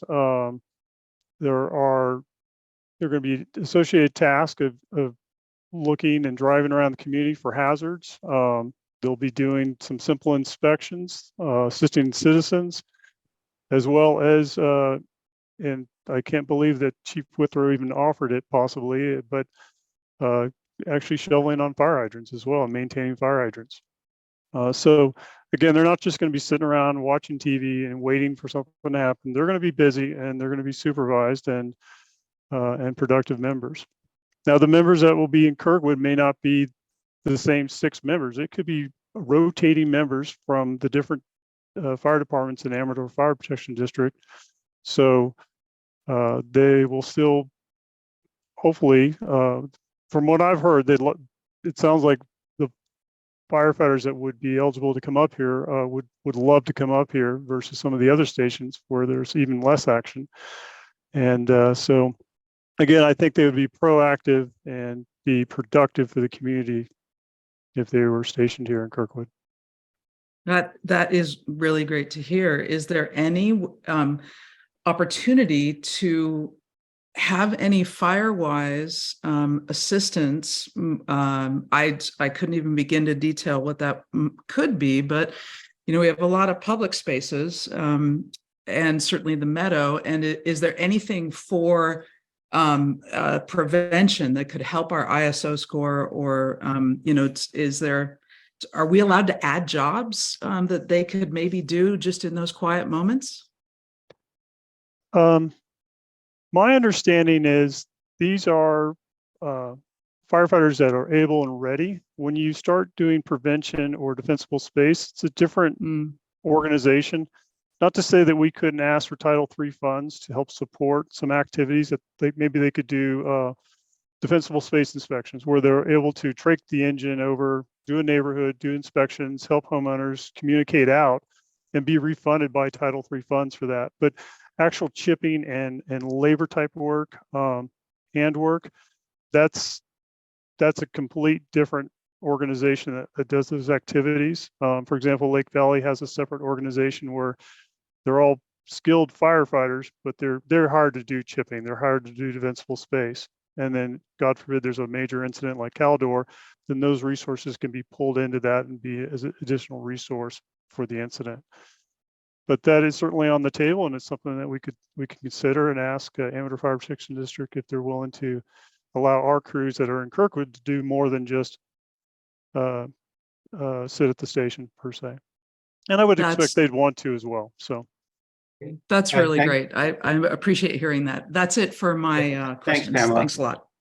Okay, I think Sandy Goldberg. And then we have to do a time adjustment here and figure out how we're gonna do this.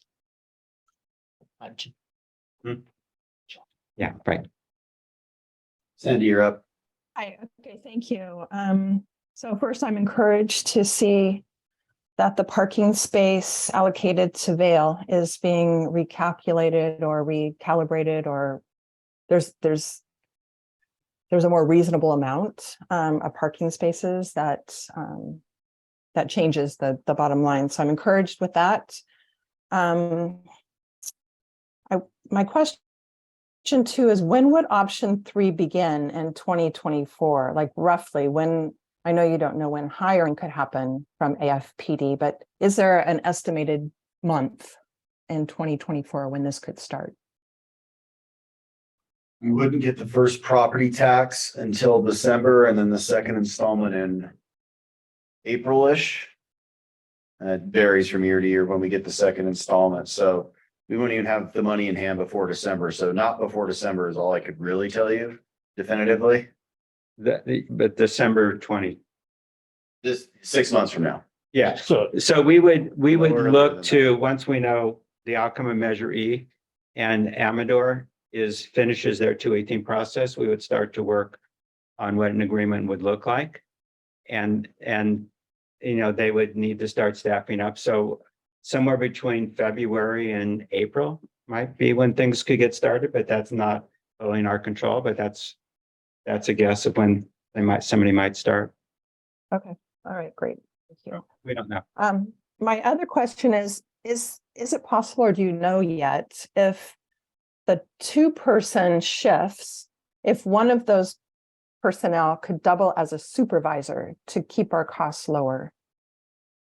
We don't know the answer to that, but we don't know. I guess that's where I have to leave it. But if possible, that would be the preference, correct? It would be quite nice if we can make that work. Okay. And then my last thing, just to piggyback on Pamela, very encouraged to hear that there's a possibility that the firefighters that would be hired could help Firewise with the home assessments for defensible space. Firewise could use the help, and I think it would greatly improve the safety in the valley if that could happen. So would love to start working with them on that when and if this happens. Thanks that's very it. much, Thank you. Sandy. Okay, let's hear from Matt Jones. Just had a few questions ahead of Matt, which actually one feeds into him, so we'll Okay. go through those real fast. Okay, go ahead. There's a question, can we have another survey for such a low response? So that'd be something to consider. Just note that in your questions, Bob. Can we withdraw Measure E so we can have an appropriate analysis and potential funding sources for presenting the local plan for the community input? No, Measure E is, it's The ballots are going out next ballots week. are going out, so yes, so that's.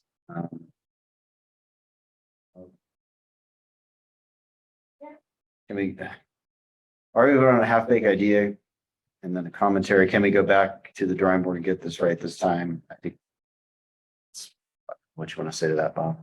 Can there be a modification of all options to adjust for shoulder season when there are far fewer people in the valley? And I think Rick answered that already, which is safety. He's not interested in that. That was Bertrand's question. And then, so Matt, I'll pull you up now, and here's a question for you in the chat.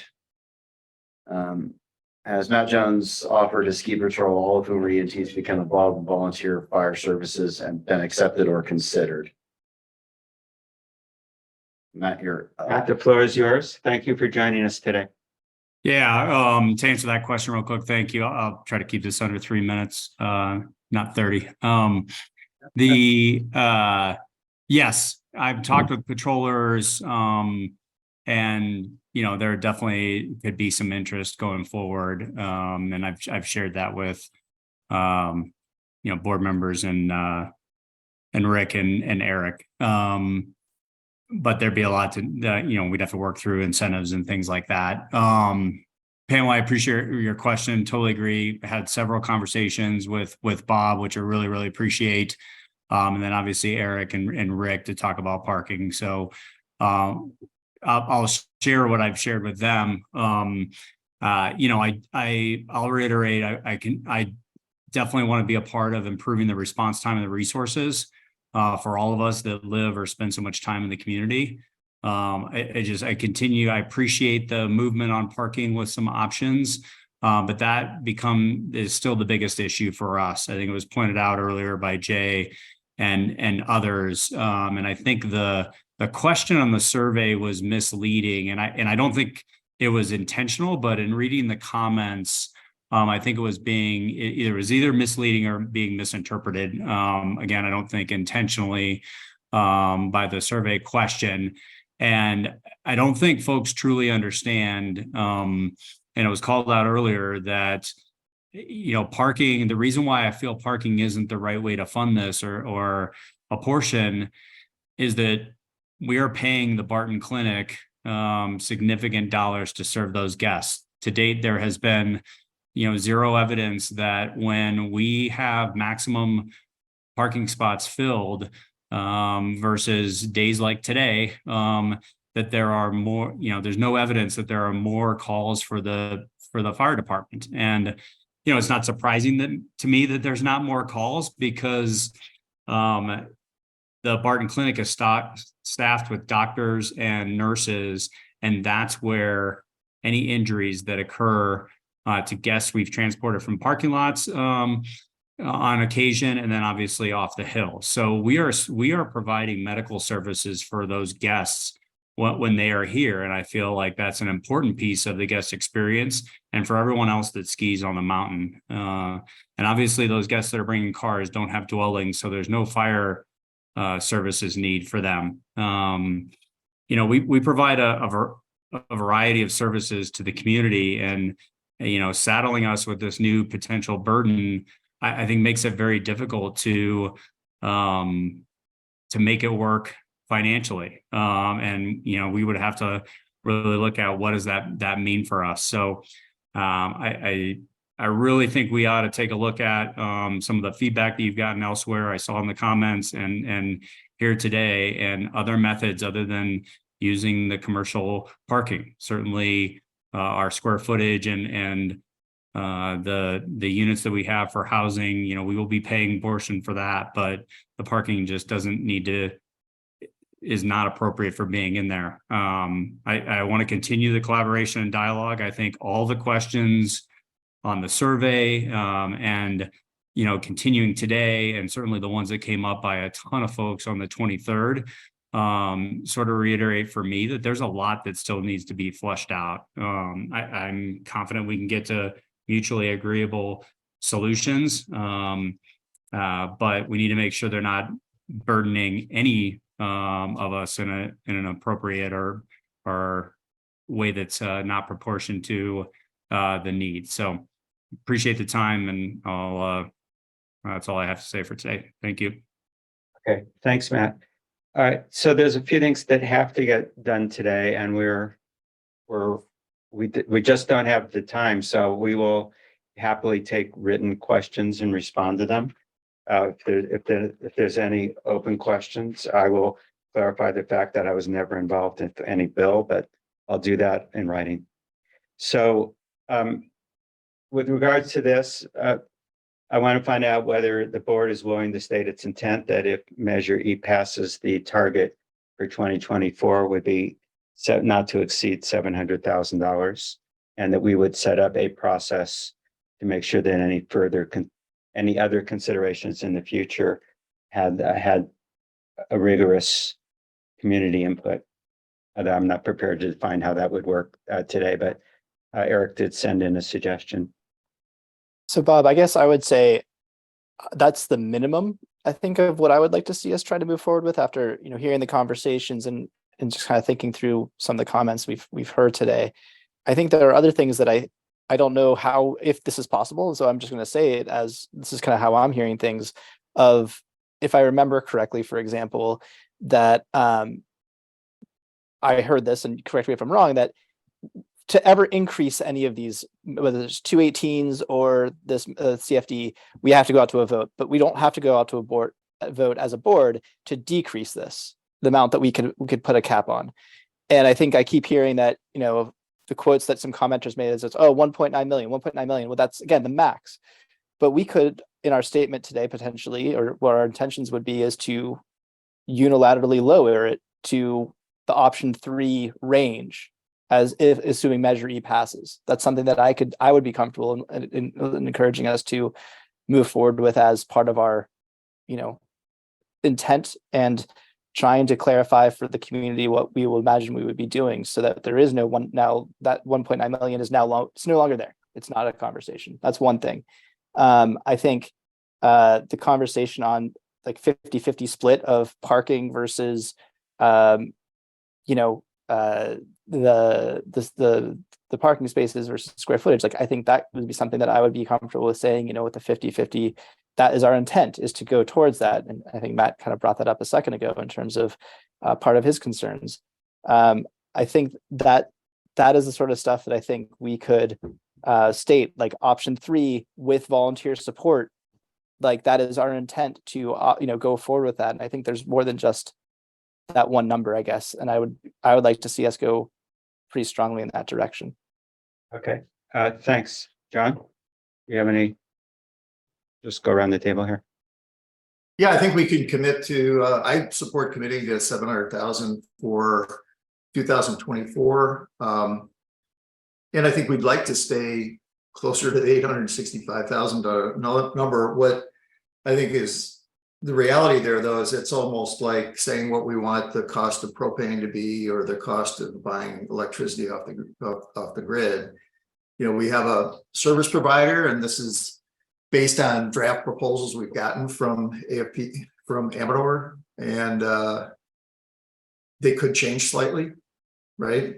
So we don't have 100%. You know, what we don't want to do is put a cap on there that then we can't fulfill with a service. Is that John, just to be clear on my statement is not to say that we would say a number right now, but our intent is option 3 with a volunteer service. That is what we will try to reduce it towards when we know the actual numbers and the contracts that we could sign, not necessarily today. I'm just saying that, like, that's what I'm aiming towards. Not saying I respect everything. These are all draft, but I'm saying once we know that, we are gearing, our intent is option 3. and even less than that, hopefully. That's what I'm trying to get us to push towards, because I don't want people in the community to continue to say we're going to tax them $1.9 million, where I think we don't want to do that. Yeah, And no, I agree. It's the intent that's why we had these numbers in the presentation. agreed. Yeah, It's our best estimate based on the draft proposals we received. agreed. Okay, Bertrand? Well, I'm opposed to that concept of the 700K because I think it's misleading. I mean, I think the number we have here is basically is a million plus minus 100K. I mean, and clearly we have no idea where this is going to fall, and that I think this is what we should say. Actually, this is what we are shooting.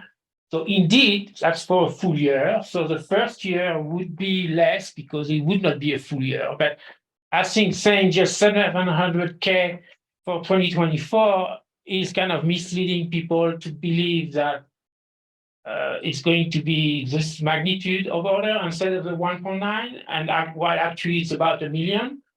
And then people would be upset because clearly we won't be able to do 700K the following year. I mean, to be very unlikely unless we can get a lot of trained volunteers within the first year, which is going to take time. So I think we need to phrase it in respect to the 2025 numbers, and we can add that would result in 700K for the 2024, and we will work diligently to try to get this number going down over time. And there is going to be an initial cost to get this service going. That I would be more comfortable with this kind of motion. Yeah. Okay, And Peter. Bertrand, I think we're saying the same thing on that. When I'm saying talk about option 3 as being our intent, and then say exactly what you just said. I agree with John and Doug, and our intent is to try to keep the cost down below $1 million if we can. Okay. So I'm just going to try to phrase this. I mean, we would ask the attorney to draft something, but what we want to communicate out is that we would not submit a request. If Measure E passes, we would not submit a request in excess of $700,000 in 2024. We would work toward option 3 with a 2025 target to be doing everything we can to keep it under 1.1 million. And yes. And I would personally propose that we would say, and once we have that knowledge of a long-term contract, we will unilaterally, not meaning like, we will vote on reducing it because we don't have to go to a vote of what the potential is. Because again, we could say all of these things, but we still have 1.9 million as our cap. And I'm saying that if that's a concern of the community, which I've heard, then let's say we can lower that. That would be our intent, to match that once we know these numbers. And the other thing I would say is our intent would be that we want to find ways of incorporating square footage as a vehicle as much as we can, in addition to the parking spaces, in a split that I would say would aim towards 50-50 at this point. But that's still, I thought, unclear from the survey results, but that's I kind don't of what I want would to like. fit to 50-50 or any other number because I don't feel like I know what the right number is. Yeah, I agree. That's fine. But I would say, at least in generalities, that our intent is to include a higher proportion of property square footage into this allocation. Because right now it'll be a very small proportion of it. Okay. Yeah, so for me, to support the motion, I think we need to talk about no more than 1.1, which would result in less than 700K for the first year or something like that. But I don't want people to be misled. That's basically what I'm saying. No one wants that. Yeah. I agree, Bertrand. I guess what I'm saying is I agree with your proposal, Bob, but I would like it to take it a little bit further in terms of saying something like, and our intent would be to reduce the maximum of what's approved to the option 3. Once we know the numbers, what option 3 looks like, that will be our intent, is to reduce that value down to that service, to allow us to continue to provide that service, and that our intent is to incorporate a higher proportion of the cost of the service into something like square footage. those would be the two additions that I would like to see to what you've already proposed. And Doug, I would just clarify that to make it more clear. That relative to incorporating square footage via an RMA amendment. Because that's what would be. Correct. To amendment to the Measure E process. That's what I kind of. Yeah. Whatever that takes, whatever that process is. But Correct. An RMA amendment would be is what you're wanting. Okay, so I've written down. I've written down Thanks, four. Eric. I've written down 4 points. The board is going to focus on option 3. That we will commit to no more than 700K in the assessment if Measure E passes in 2024. We expect no more than 1.1 million in 2025, but would work with the Amador Fire Protection Service to try to minimize that number based on experience and supervision. And we'll work on an RMA amendment to de-emphasize parking in terms of looking at other factors to the degree with which we can do that. That sounds like you may just made a motion. Well, I just want to make sure that. Sorry, did you capture that that we reduce the sorry, I was listening. So did you mention the reducing of the actual the cap of it, or just our intent to stay towards option 3?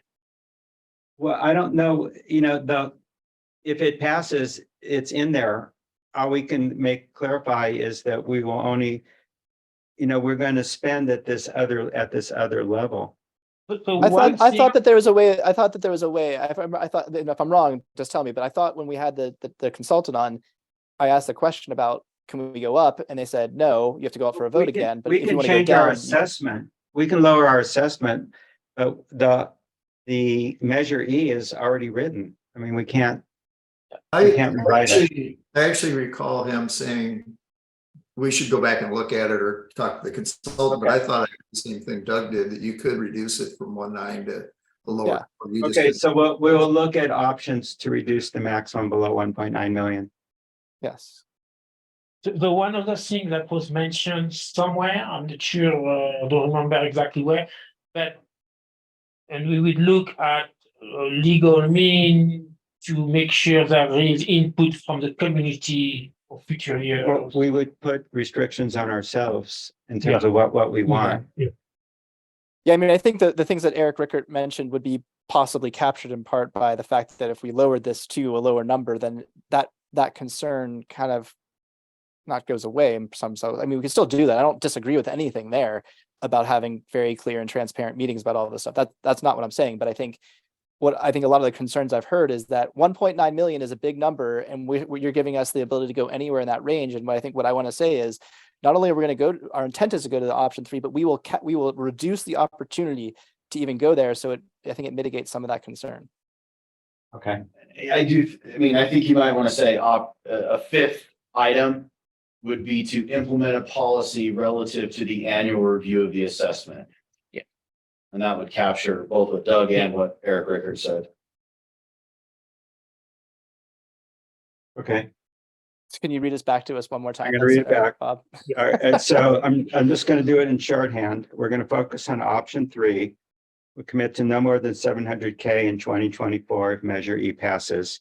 We would work with Amador Fire to keep the maximum costs in 2025 below 1.1 million. So I have one tiny problem with, do we need to say Amador Fire public professional department? Because if we don't work with them, then this whole thing is caduc. So I understand we are going to try to work with them, but does it has to show up in this? Yeah, I can drop that. 1.1 million max in 2025, or an RMA amendment to reduce the emphasis on parking. We'll explore what can be done there. We'll look at options to reduce the 1.9 million so it can't be reached. It's no longer there. And we'd implement a policy for the annual assessment. So that's. I have a question.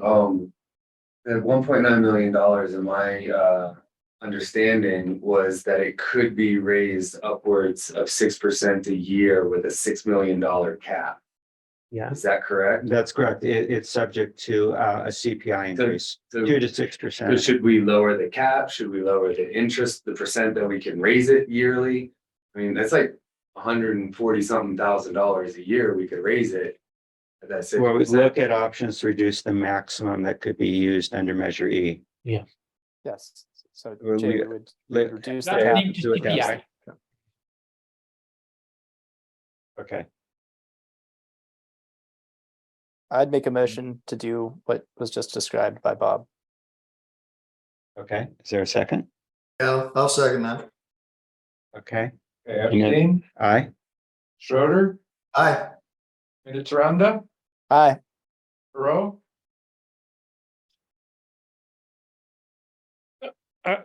That consistent with what I was discussing. So I'm going to say aye, even if I still have major objections in the way this Measure E is currently designed, but yes, aye. Okay. Okay. Eric, there's a couple of specific items that I wonder if we can't get done, and if we look at, Oh, there's only a few that are time critical. so why don't we see if there's any controversy on it, we'll put them off, but if it's straightforward, starting with the electric we'll go through which ones. The ones that in my mind absolutely need to be resolved today are D and E. Everything else can wait. That's still left. Okay, so why don't we do E? So, Eric, for H, does that matter from the fiscal year implementation, or could that be, does that have to be done? Because the AMU rules from April 1st, it really wouldn't matter because the doesn't. year started then. We can get it done next month. Well, yeah. Just means they won't be able to apply to August, but it's not, I mean, it's going back a full year to April anyway, so. Right? Yeah, I don't think it'd be a problem. Okay, so the electric fund loan. We start with E. I'm just going back up. Okay, so HOA allocations actually needs to be done because the HOAs need to know where we're gonna be at. All right, do you want to do Yeah, that first? especially if you are discussing the KMPUD share, that would affect actually the HOA. Okay, so we're on page 64. Correct. 64.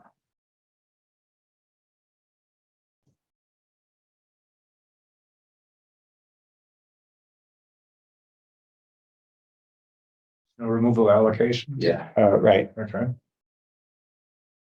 I think you've provided a 3-year average and a 5-year average by percentage, and then the places where the policy would be overridden with a different number in the last column.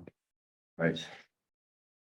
So just the 3 policies that were staff overrides had to do with resizing and changing of landmarks and changing of contract service removal areas for Sun Meadows 1, Sun Meadows 2, and then what we call the Sun Meadows shared area, which is split between them and base camp.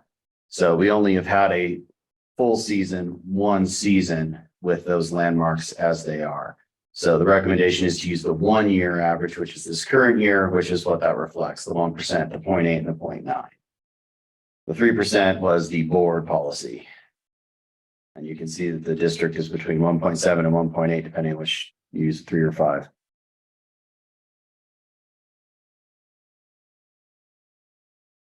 And I guess just going back to, so I tried to was why was the 3% chosen, or why was it decided that this would not just be by the GPS and time hours time? Still count for additional staff use of items, I believe. I remember right. I don't think so. They count for the utility use. Yeah. Which are not done by snow removal staff, but the equipment is used. I mean, I see. Okay. This is what you're saying before about, gotcha. Yeah, the thing I want to emphasize is to keep the generators available and to keep the propane working. Certain snow removal has to get done to keep that utility operating. And those are done when the equipment's available, and it's done by the utility staff separately. So there's some accounting for what the impact of that is, but it's not the same because there's no snow removal labor that's used for it. So that was snow removal equipment, not by snow removal staff. Yes. Yeah, that's right. And that has to get done. Sure. Or the sure. utility doesn't work. Sure. Yep. Originally, that's all we did. But if Then- if it's the same equipment, why isn't that measured in the hours? I mean, I'm not like opposed to this. I'm just kind of like wouldn't that measure the hour? Well, the hours reflect labor costs primarily. And so we've subtracted that, and then we looked at this a lot of different ways and felt that 3% was a representative number. Not much rational actually, but no big deal. I mean, it has some merit. It's not perfect. My concern that I was phrasing earlier, and I'm going to start again, try to be clearer. Basically, on the snow removal budget, about a third is corresponding to equipment, capex, and amortization. And so if the PUD, for very good reason, use the equipment without staff, I think they should pay a third of the time they spend. That's basically, and if you look at the time they spend, it's about 9%. And I'm not including, of course, the how do you call it, maintenance facilities, because they spend a lot of time there. So we get numbers there, but they are not actually representative of that. But if we were going to use a third of the actual time spent on propane, the power plant and all this area, it would be, just remember, not sure 100% of the number, but my recollection was something like 2.4% that need to be paid instead of 1%. And the fact is, using equipment, wear it, use it, break it, so it should be fully accounted. So now we are not fully accounting the use of that equipment based on the number I've seen on the GPS data. Okay, so you're looking at data that the board doesn't have access to right at the moment to come up with this 9%. It doesn't sound at all. Okay, we can talk about it later. In this case, I mean, you have the data. Well, I'm just. So what I'm saying is now we are under compensating the district for the use of snow equipment. If you don't believe me, look at it. I'll be happy to. I just got the data the day before. So I could not, and it's what I'm saying. What we do now in the snow removal is actually the PUD is not paying, in my opinion, its fair share for the use of the equipment. I'm afraid that there's some numbers on here, like the 40 loop road. That's not an account. And The so what? the 40 loop road, 292 hours on 40 loop, that's not an account. So I'm afraid that what you're working with is not actually a number that's accurate. Okay, let's look at it. I think before making, we don't have to make a decision on that today, do we? I spent a lot of time with that 3%. I would motion that I think it's right to use the 3-year average. That seems pretty representative. The 3 that only have 1-year experience, stick with that. And I would motion that we stick with the 3% because I have no reason to think that isn't very close. So that would be my motion. I feel very handicapped not knowing what Bertrand you're looking at or what, like, obviously if we are underpaying, I would like to make it right, but I have no reason to not think that the 3% is right at this point. So I'm not sure how this would be, like, my sense is that what exists here seems okay, but I'm happy to be proven wrong by that, but I just don't know what you're looking at or where you got these numbers from, Bertrand. And so I'm trying to understand how we move forward, because there is a time pressure to tell the HOAs, what they would do. So I don't I wanna- would have been happy to give a detailed explanation if I had got the data earlier. I just got it, as I said, the day before. I think the problem is the 40 loop road is not, that number isn't that. There's a number of reasons why that number is not part of the equation. That's okay, and I don't have, Yeah, because there is already the maintenance, which is showing like 40%, more than 30% of the time. So I remove that. And even if I'm sure there is some time spent clearing that building as well.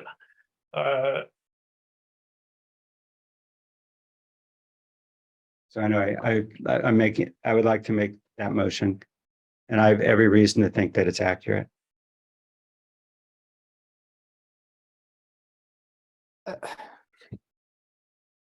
I mean, I guess, oh man, I don't want to, Bob, my tendency, I just, Bertrand, is there any way you can reconcile this so that we can feel like we're all happy voting on this today? Or is this going to be too in-depth to get sorted out? Is there any way to resolve this discrepancy that the two of you seem to know the most about? Actually, I don't think I have the data on this computer. Let me think. Well, clearly The problem is one of the landmarks he's looking at is where we store the equipment. Yeah. So all the hours run up We've really never- high. Yeah, we've So never counting tried. that is completely, inappropriate. Yeah, we've never paid attention there because it can't be done. It's just like, and when they go into the maintenance, it's the opposite, right? Because you want to count when, so it's just, we never did anything to try to make that work out because that isn't where the time happens. the maintenance account is a totally different one than the loop road 40. It's The maintenance account is a big account, and I have excluded it on the assumption this was just running around the building and not real snow work. And I don't have a problem with that. The power plant, there is no question about that.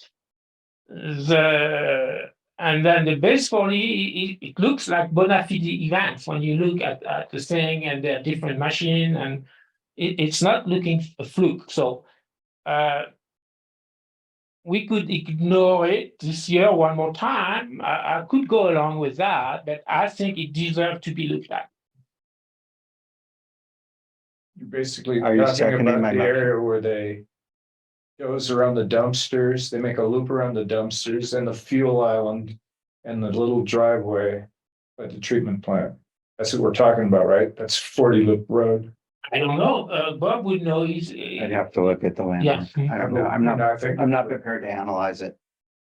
So I guess what I would say is, the worst case scenario for any HOA is Bertrand, if you've found something that we're underpaying, we could come back and revisit this and all the HOAs would be paying less, not more.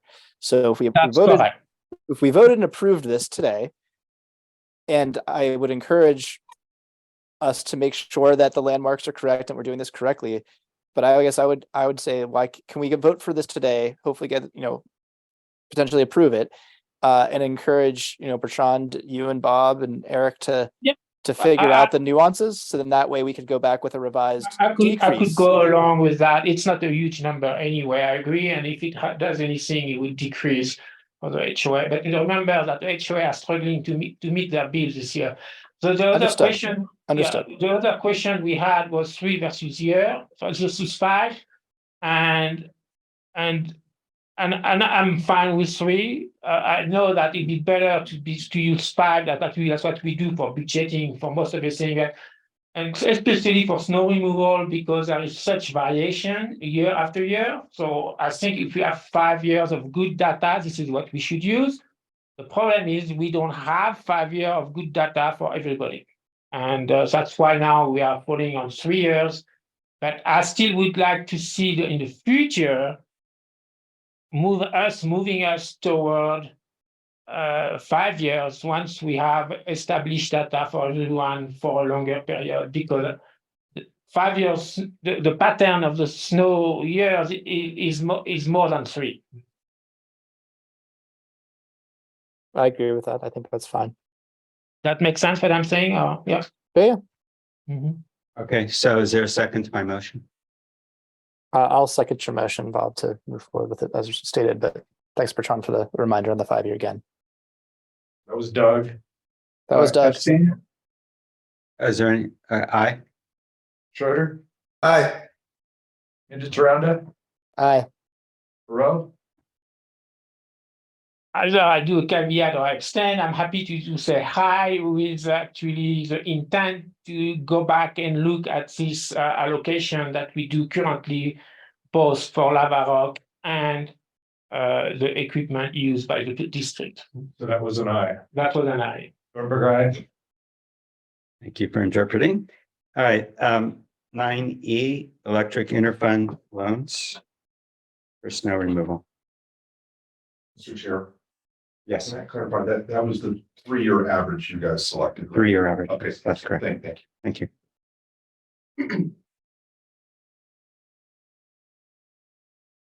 Okay.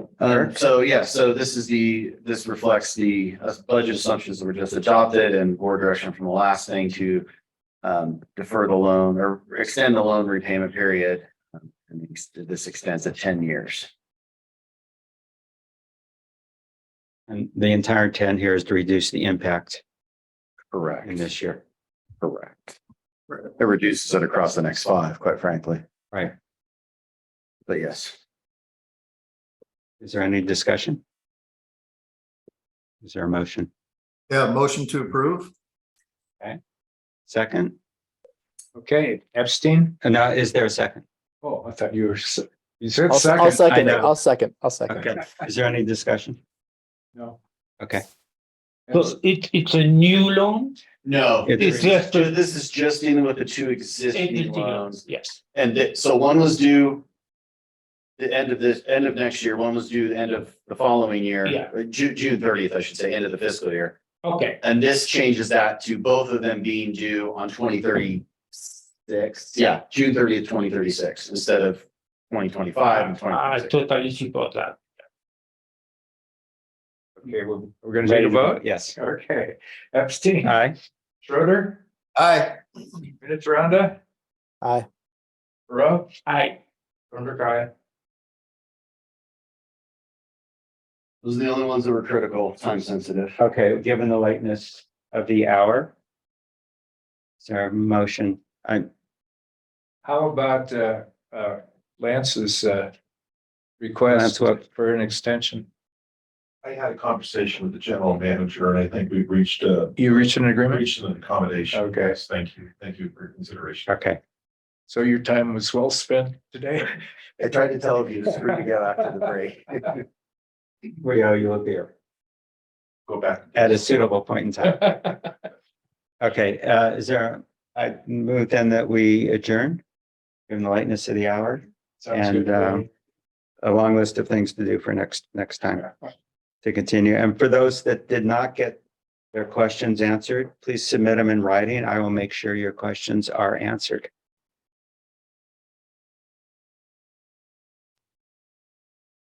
Thanks. Okay. Thank you all. Thanks, everyone.